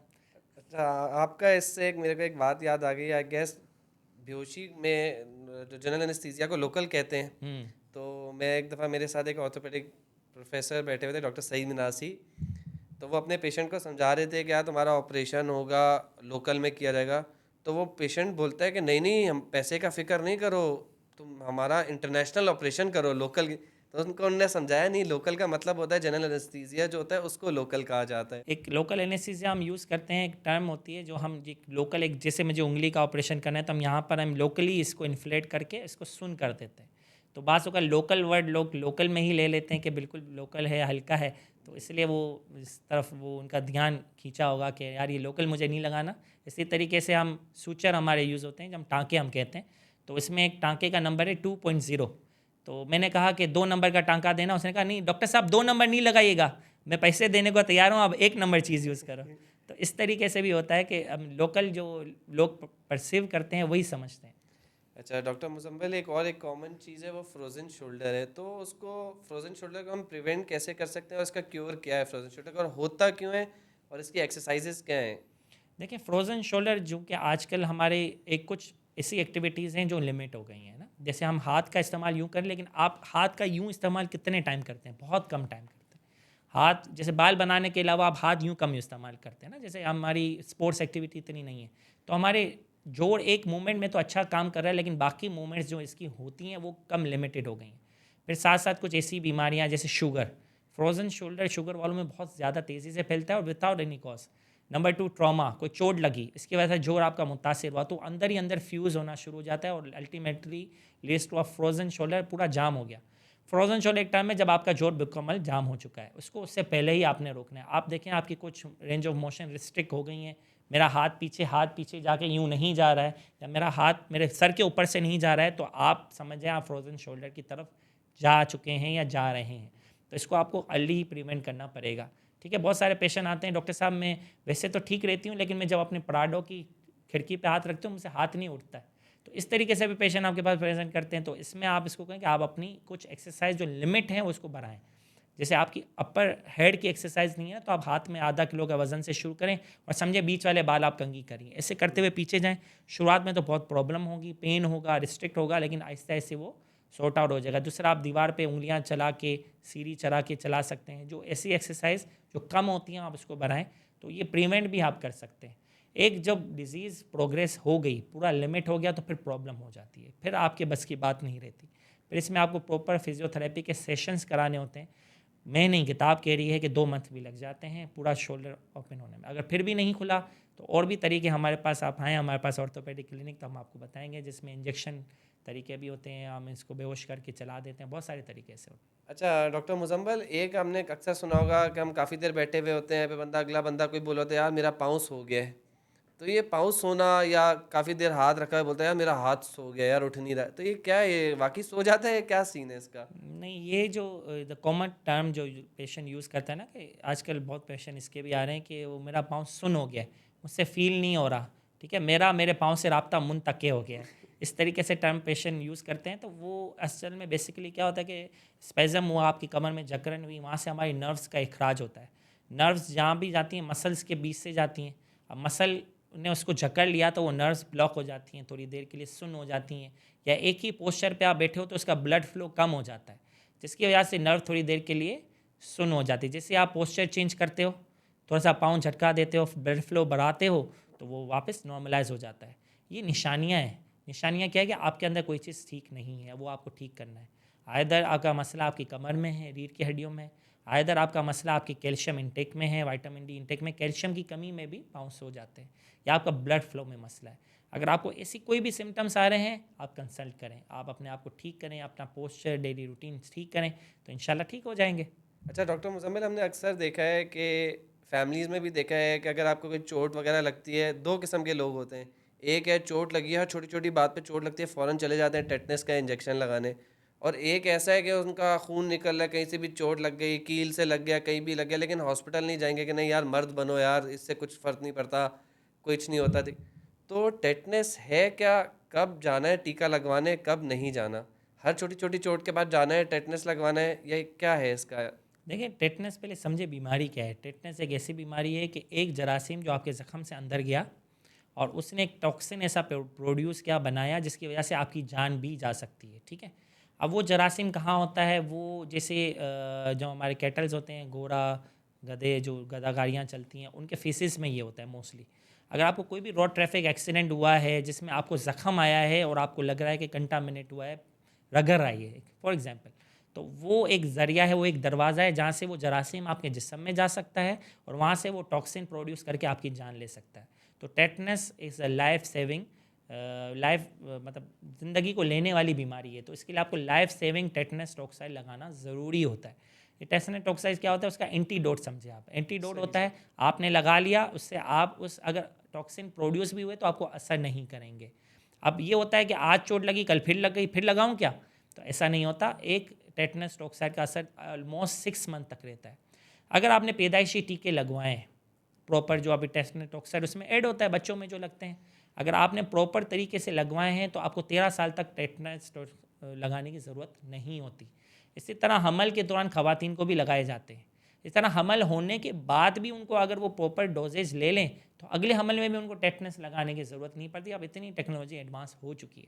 तो अगर आप प्रॉपर अपनी वैक्सीनेशन बच्चों को कराएं तो आप 13 साल तक उनको फ्री रखोगे। इसी तरह अगर ख़वातीन को हमल हुआ है, उसको टेटनस टॉक्साइड प्रॉपर तरीके से आप उनको लगा के दें तो वो अपने लाइफ लॉन्ग इस बीमारी से बच सकते हैं। सही सही। अच्छा डॉक्टर मुजम्मिल, एक दफ़ा मैं ओपीडी में था, एक पेशेंट को मैं बता रहा था क्या तुम्हारा जो ये सूजन वगैरह हुई हुई है, तो तुम ना ठंडे ठंडी बर्फ़ से टकोर करो। तो लोग इतने मासूमियत से बोलते हैं कि वो जो बर्फ़ है वो फ्रिज का हो या बाहर दुकान से ख़रीदा हो, या कभी कभार उनको अगर, और कभी कभार हमें भी नहीं पता होता कि यार कब हॉट पैड लगाना है या कब कोल्ड पैड लगाना है, मतलब कि गर्म कटोर करनी है, कब ठंडे पानी से टकोर करनी है। तो आप डिफ्रेंशिएट करके हमें बताएं कि कोल्ड पैड कब लगाना है, हॉट पैड कब लगाना है। जैसे अगर आपको चोट लगी, ठीक है, हाउस होल्ड ट्रॉमा हुआ, रोड पे चोट लगी, सोजिश आपको मिस फील हो रही है, अगर आपको पेन हो रहा है तो आप इस पर फ़ौरन कोल्ड पैक लगाएं। कोल्ड पैक का कॉन्सेप्ट क्या होता है कि जब भी चोट लगती है तो खून की शरियानें फूल जाती हैं, खुल जाती हैं, उससे खून का इखराज ज़्यादा होता है, तो उनको हमें कम करना होता है। तो जब भी हम ठंडा कोई भी चीज़ लगाते हैं, बर्फ़ लगाया आपने, कोल्ड पैक लगाया, तो उससे खून की शरियान सिकुड़ती है, जिससे खून का इखराज कम हो जाता है और सोजिश कम हो जाती है, इसकी वजह से दर्द कम हो जाता है। इसी तरह अगर कोई पुराना दर्द है, ठीक है, जैसे कमर दर्द है, घुटना दर्द है, वहाँ का ब्लड फ्लो कम है, आपने वहाँ गर्म पैक लगाया, वहाँ ब्लड फ्लो बढ़ेगा, ब्लड फ्लो बढ़ेगा तो वहाँ का दर्द कम हो जाएगा। तो बेसिक कॉन्सेप्ट ये है कि अगर आपको चोट लगे तो आप बर्फ़ लगाएं, और अगर आपको पुरानी चोट हो, पुराना दर्द हो, कमर दर्द, सर दर्द, गला दर्द, जो भी आप कह लें, वहाँ पर आप गर्म सिकाई करें तो वो आपको इफेक्टिव होती है। सही सही। मतलब आम अल्फाज में अगर कहना चाह रहे हैं कि अगर नई नई चोट लगी है, हम्म, खून की रफ्तार को अगर कम करना चाह रहे हैं, हम्म, तो हम लोग कोल्ड पैक इस्तेमाल करें, और पुरानी चोट जो है उसके हम गरम टकोर करें ताकि पुराना जो दर्द है वो जा सके, ब्लड फ्लो बढ़ सके। बढ़ सके। इसकी मिसाल ऐसी है कि अगर नाक से खून आता है, आप क्या करते हैं? बर्फ़ लगाते हैं फ़ौरन। मुंह से, दांत से खून आता है, ज़बान कट जाती है, होंठों से खून आता है, आप क्या करते हैं? ठंडा पानी ठंडा लगाते पानी हैं। लगाते हैं, बर्फ़ तो लगा ये देते हैं। बिल्कुल यही कॉन्सेप्ट होता है जब हमारी कोई चोट, कोई ब्रूज होता है, तो इसमें हम ठंडा लगवाते हैं ताकि वो सूख जाए। अच्छा डॉक्टर मुजम्मिल, एक और भी क्वायरीज होती है लोगों की कि जैसे ही सर्दियाँ आती हैं उनके जिस्म में दर्द होना शुरू हो जाता है, फिर जैसे ही सर्दियाँ ख़त्म होती हैं उनका दर्द भी चला जाता है, फिर अगली सर्दी आती है फिर दर्द चला जाता है। मतलब क्या चोर पकड़म साथी खेल रहा होता है दर्द सर्दी गर्म में। नहीं, ऐसे ही ये कॉन्सेप्ट जो है वो ऐसा ही है कि है ना, जैसे किसी को चोट लगी, डॉक्टर साहब मुझे इस दर्द, जब ठंडी आएगी सर्दी आएगी तो मुझे दर्द ज़्यादा होगा। तो वो पुराने दर्द होते हैं, जैसे अर्थराइटिस है, जोड़ ख़राब हो रहा है, सर्दियों में चूंकि हमारी मूवमेंट स्ट्रिक हो जाती हैं, हम चहल पहल कम हो जाती है, ब्लड फ्लो कम हो जाता है, तो पुराने दर्द इस वजह से थोड़ा दर्द ज़्यादा फील होते हैं। लेकिन ऐसा कोई कॉन्सेप्ट नहीं है कि सर्दियों में दर्द ज़्यादा होगा गर्मियों में कम होगा। चोट तो दोनों सीज़न में बराबर ही लगती है, बस फील आपको जो सर्दियों में शायद इस वजह से लगती है कि आप आपकी मूवमेंट्स, आपकी रेंज कम होती है घर से निकलना। तो गर्मियों में आपने देखा होगा समर के लिए सब बाहर निकले हुए हैं, लेकिन सर्दियों में सब क्या हो जाते हैं, घर के अंदर पैक हो जाते हैं ताकि गर्म रहें। तो इस वजह से जो है ना मूवमेंट, आपकी मोशंस, आपका घूमना फिरना कम हो जाता है, जिसकी वजह से आपको ज़्यादा फील होता है। बंदा घर पे फारिग भी होता है इसलिए ज़्यादा सोचता होगा, ज़्यादा फील होता है। लेकिन ऐसा कोई एक्चुअल कॉन्सेप्ट नहीं है कि आपको सर्दियों में ज़्यादा दर्द हो या गर्मियों में। सही। अच्छा डॉक्टर मुजम्मिल, अक्सर हमारे को कोई चोट लगती है, कोई भी मसला होता है तो घर वाले बोलते हैं यार उस फलाने अच्छे डॉक्टर, उस अच्छे डॉक्टर को बड़ा एम्फेसाइज करते हैं, किसी अच्छे डॉक्टर को दिखाना है या फलाने अच्छे। तो ये अच्छा डॉक्टर कौन होता है? जिसने पढ़ाई अच्छी की होती है, 4 जीपीए लाया होता है, या वो बड़ा तैयार श्यार होके आता है, बड़ी अच्छी गाड़ी में आता है, वो अच्छा डॉक्टर है? अच्छा डॉक्टर है कौन? देखें, ये अच्छा डॉक्टर, बिल्कुल करेक्ट बात की। इस पे हमारे प्रोफेसर सईद मिनाज साहब हमें अच्छा डॉक्टर बनाने की ट्रेनिंग देते थे। उनकी एक वर्कशॉप होती थी इफ़ेक्टिव लिसनिंग, कैसे सुना जाए, बोला नहीं जाए। बोला तो हर कोई है। देखें, मरीज़ आपके पास अपनी शिकायत सुनाने आया है ना, आप उसको ही रोक दोगे, रुक जाओ मैं जो सवाल पूछ रहा हूँ उसी का जवाब दो, वो पेशेंट बोलेगा डॉक्टर तो बिल्कुल बेकार था, मेरी तो सुनी ही नहीं। और समटाइम्स आप कुछ नहीं बोलते हो, सिर्फ उसकी बात सुनते हो, अच्छी तजवीज़ करते हो, वो जाते बोलते डॉक्टर साहब बहुत अच्छी बातें करते हैं, हालांकि बोला हालांकि कुछ वो नहीं था। खुद बातें करके गया, अपना मर्ज सुना के गया। तो सर इस पे पूरी वर्कशॉप्स लेते थे इफेक्टिव लिसनिंग पे। देखें, आपके पास मरीज़ आया, 2 मिनट तो वो बोलेगा, ठीक है, ये होता है, सर में भी दर्द होता है, कान में भी दर्द होता है, यहाँ पर भी दर्द होता है, कमर में उठता हूँ, यूँ घूमता हूँ, यहाँ दर्द होता है। वो अपनी कहानी ही आपको सुनाने के लिए आया है ना। जब वो चुप हो जाएगा फिर आप अपने क्रॉस क्वेश्चन करेंगे, अच्छा इस वजह से होता है, अच्छा ये होता है, सुबह हाथों में जकड़न होती है, तो आप इससे अपनी डायग्नोसिस को नेरो करते हो कि मुझे किस तरफ जाना है, फिर उसके हिसाब से आप इन्वेस्टिगेशन उसको लिख के देते हो। तो यही एक अच्छे और बुरे डॉक्टर की पहचान है। अगर आप आया पेशेंट, आपने उसकी सुनी नहीं, 10 इन्वेस्टिगेशन लिख के दे दी, 10 दवाइयाँ इधर उधर लिख के दे, कोई एक तो लगी जाएगी ना। तो वो उस वक्त के लिए तो आपके लिए ठीक हुआ, लेकिन जब पेशेंट बाहर जाएगा ना, वो बोलेगा डॉक्टर तो बिल्कुल बेकार है, 10 दवाइयाँ लिख दी हैं, 10 ये लिख दी हैं, जैसे मैंने बात की इतना तो मैं खुद नहीं हूँ जितने की उसने दवाई लिख दी है। तो यही वाले कॉन्सेप्ट होते हैं। अगर आपके पास आया पेशेंट कि आपने सिर्फ कहानी ही सुन ली, इससे आपको ही फ़ायदा है, आपकी डायग्नोसिस एक्यूरेट जाएगी, इसलिए कि वो आपको अपनी बीमारी बता चुका होगा। आपके दिमाग में 100 बीमारियाँ हैं, वो आपको अपने सिम्टम्स बता बता बता के 100 में से उसने 50 तो निकाल ही दी होंगी कि ये नहीं हो सकती। जो 50 रह गई उसमें से भी वो आप उससे क्रॉस क्वेश्चन करोगे, उसमें 5-10 ही रह जाएंगी। उसमें से आपने एक आध इन्वेस्टिगेट किया और वो आप एक डायग्नोसिस पे आ गया, उसका आपने तशखीस सही की। और मेन की है, अगर आपने तशखीस सही की है तो इलाज हो पाएगा, वरना वो दूसरे डॉक्टर के पास जाएगा। उसके पास ऑप्शंस बहुत हैं, आप अकेले नहीं हैं। तो अगर आपको अच्छा डॉक्टर बनना है तो अच्छा लिसनर बनना पड़ेगा। कान क्यों हैं दो, एक तो बीवी के सुनने के लिए, एक दूसरा मरीज़ के सुनने के लिए। सही तो सही। एक कान से दो कैसे निकाल। तभी मेरे ख्याल से फिर यही कहते हैं कि अच्छा अगर डॉक्टर है तो मरीज़ से उससे बातचीत से ही 50% ठीक हो जाता है और 50% उसके इलाज से। अच्छा डॉक्टर मुजम्मिल, एक तो जैसे हम देखते हैं बाबर आजम को, वो बड़े अच्छे कवर ड्राइव्स मारता है, बड़े अच्छे शॉट्स मारता है, लेकिन अगर उसकी पूरी हिस्ट्री देखें तो वो रोज़ नेट प्रैक्टिस करता है। विराट कोहली को देखें, कवर ड्राइव अच्छे मारते हैं, उसकी नेट प्रैक्टिस है, दिन रात एक जिमिंग करता है, पूरा वो है, तब वो एक कॉम्पिटेंट प्लेयर बनता है। तो डॉक्टर का भी ऐसा ही है कि उसको बहुत स्किल्स लाने पड़ते हैं, प्रैक्टिस करके वो इतना प्रोफेशनल अच्छा डॉक्टर बनता है। डायरेक्टली तो नहीं कह सकते, लेकिन डॉक्टर डायरेक्ट पिच पे नहीं उतरता, ठीक है। डॉक्टर पहले प्रैक्टिस करता है। इन फर्स्ट 5 ईयर जो हमारे MBBS के होते हैं, हमें पढ़ाया जाता है फ्रॉम एनेटमी तो फिजियोलॉजी टू पैथोलॉजी, फिर डिजीज़, क्या क्या बीमारी के क्या क्या इलाज हैं, क्या क्या बीमारियां हो सकती हैं। ये 5 साल हमारे जो है ना, हम अपने ही ग्राउंड में खेल रहे होते हैं। जब आप पिच पे उतरते हो उससे पहले आपके ऊपर आपका सुपरवाइज़र आप पे खड़ा होता है, जो हम पोस्ट ग्रेजुएट ट्रेनिंग कहते हैं। जैसे हमारे प्रोफेसर साहब थे, कभी मुझे नहीं याद है कि उन्होंने मुझे किसी सर्जरी में अकेला छोड़ा होगा, वो मेरे ऊपर थे। वो उनकी सुपरविज़न में हमने सर्जरीज की, सीखी, सब किया। उन्होंने हमें फ्री हैंड दिया, लेकिन वो हमारे ऊपर होते थे कि कहीं भी, इसलिए कि डॉक्टर की फील्ड में खाली एक गेम नहीं है, इस ह्यूमन लाइफ, एक ह्यूमन लाइफ के ऊपर एक ऑपरेशन होने जा रहा है, तो आप इसके ऊपर कोई भी निग्लिजेंस बर्दाश्त नहीं कर सकते। तो हमारे प्रोफेसर साहब हमारे ऊपर होते थे, सुपरविजन में होते थे, उनकी मौजूदगी में हमने सारी सर्जरीज की, अल्हम्दुलिल्लाह सीखी हैं। Now we are doing by our self. हम इवन के मैं अभी यूके से आया हूँ, अंडर सुपरविजन ही किया ना हमने, उनसे सीखा। उनके 20-20 साल का एक ही स्टेप्स, वो लोग सर्जन एक ही स्टेप 20 साल से करें, इतने क्रिस्प सर्जरीज मैंने वहाँ देखी, और वही हमने उनको असिस्ट कराया। तो हमने उनके तजर्बे से सीखा। देखिए, आप बहुत कुछ सीख सकते हो, नेट पे सारी नॉलेज पड़ी हुई है, लेकिन एक्सपीरियंस नहीं पड़ा हुआ है। एक्सपीरियंस आप उनके साथ रह के सीखते हो। तो मतलब हमारे प्रोफेसर एक मेंटोर होना और सुपरवाइजर होना बहुत ज़रूरी बहुत है। ज़रूरी है। वो आपको सिखाता है कि मैंने अपने 20 साल में कैसे यहाँ तक पहुँचा हूँ। आप उनको देख के अंदाज़ा होता है, उनके एक एक स्टेप, उनका ड्रिल पकड़ना, उनका हैंड इंस्ट्रूमेंट्स हैंडलिंग जो हम कहते हैं वो देखना, उनसे हमने सीखा है।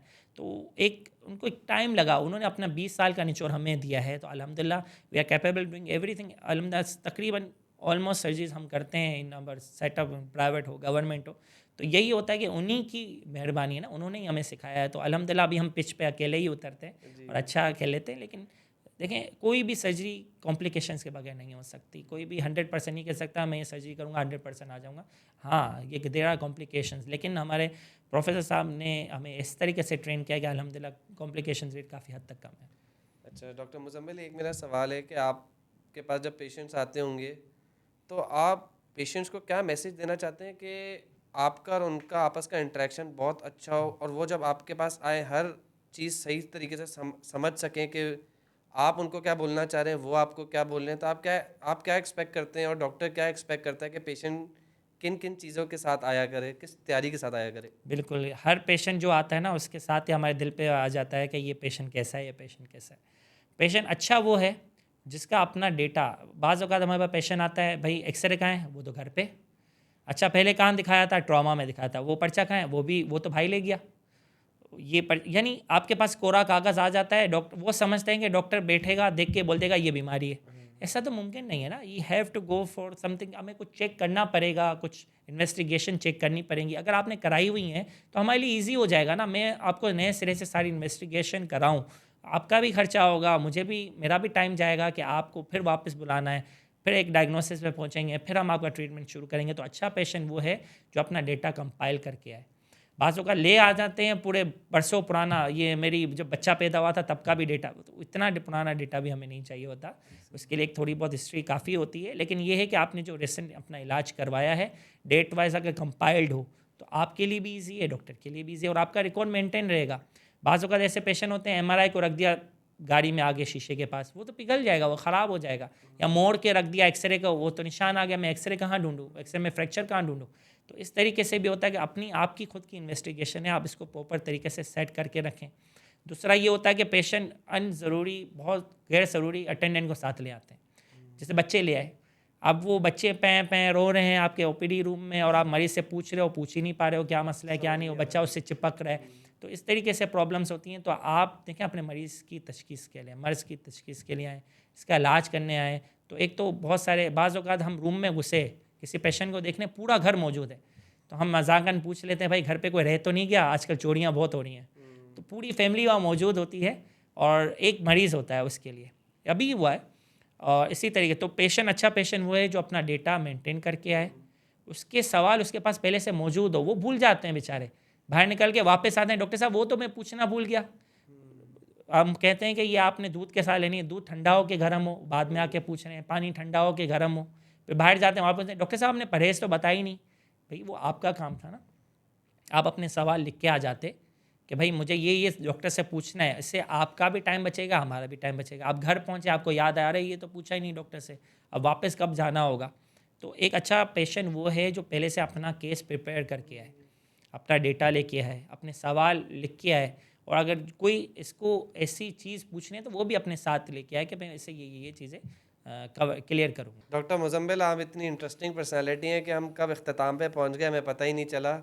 तो आप अपना कोई पैगाम देना चाहते हैं एक जनरल ऑडियंस को? पहले सबसे पहले तो एहतियात जो है ना वो बेहतर है इलाज से, ठीक है। एहतियात करेंगे, जैसे मैंने बहुत सारी जगहों पे यही बात कही कि 100% प्रिवेंटेबल, कोई ऐसी इंजरी, कोई ऐसी चोट, जो ऐसी बीमारी जो हम प्रिवेंट कर सकते हैं, बचा सकते हैं इस इंजरी में जाने से पहले। खुश रहें, घूमें फिरें, मैं तो ये कहता हूँ, लेकिन एहतियात ज़रूर करें, एहतियात ही ज़िंदगी है। Thank you so much for coming here. बहुत अच्छा रहा आपके साथ, बहुत अच्छा सेगमेंट रहा। Thank you very much for inviting, thank you very much. उम्मीद है आप लोग को ये वाला पॉडकास्ट बहुत अच्छा लगा होगा। हम नेक्स्ट टाइम फिर आएंगे इंशाल्लाह नए मेहमान के साथ। आप देखते रहिए स्टार्टअप पाकिस्तान पॉडकास्ट।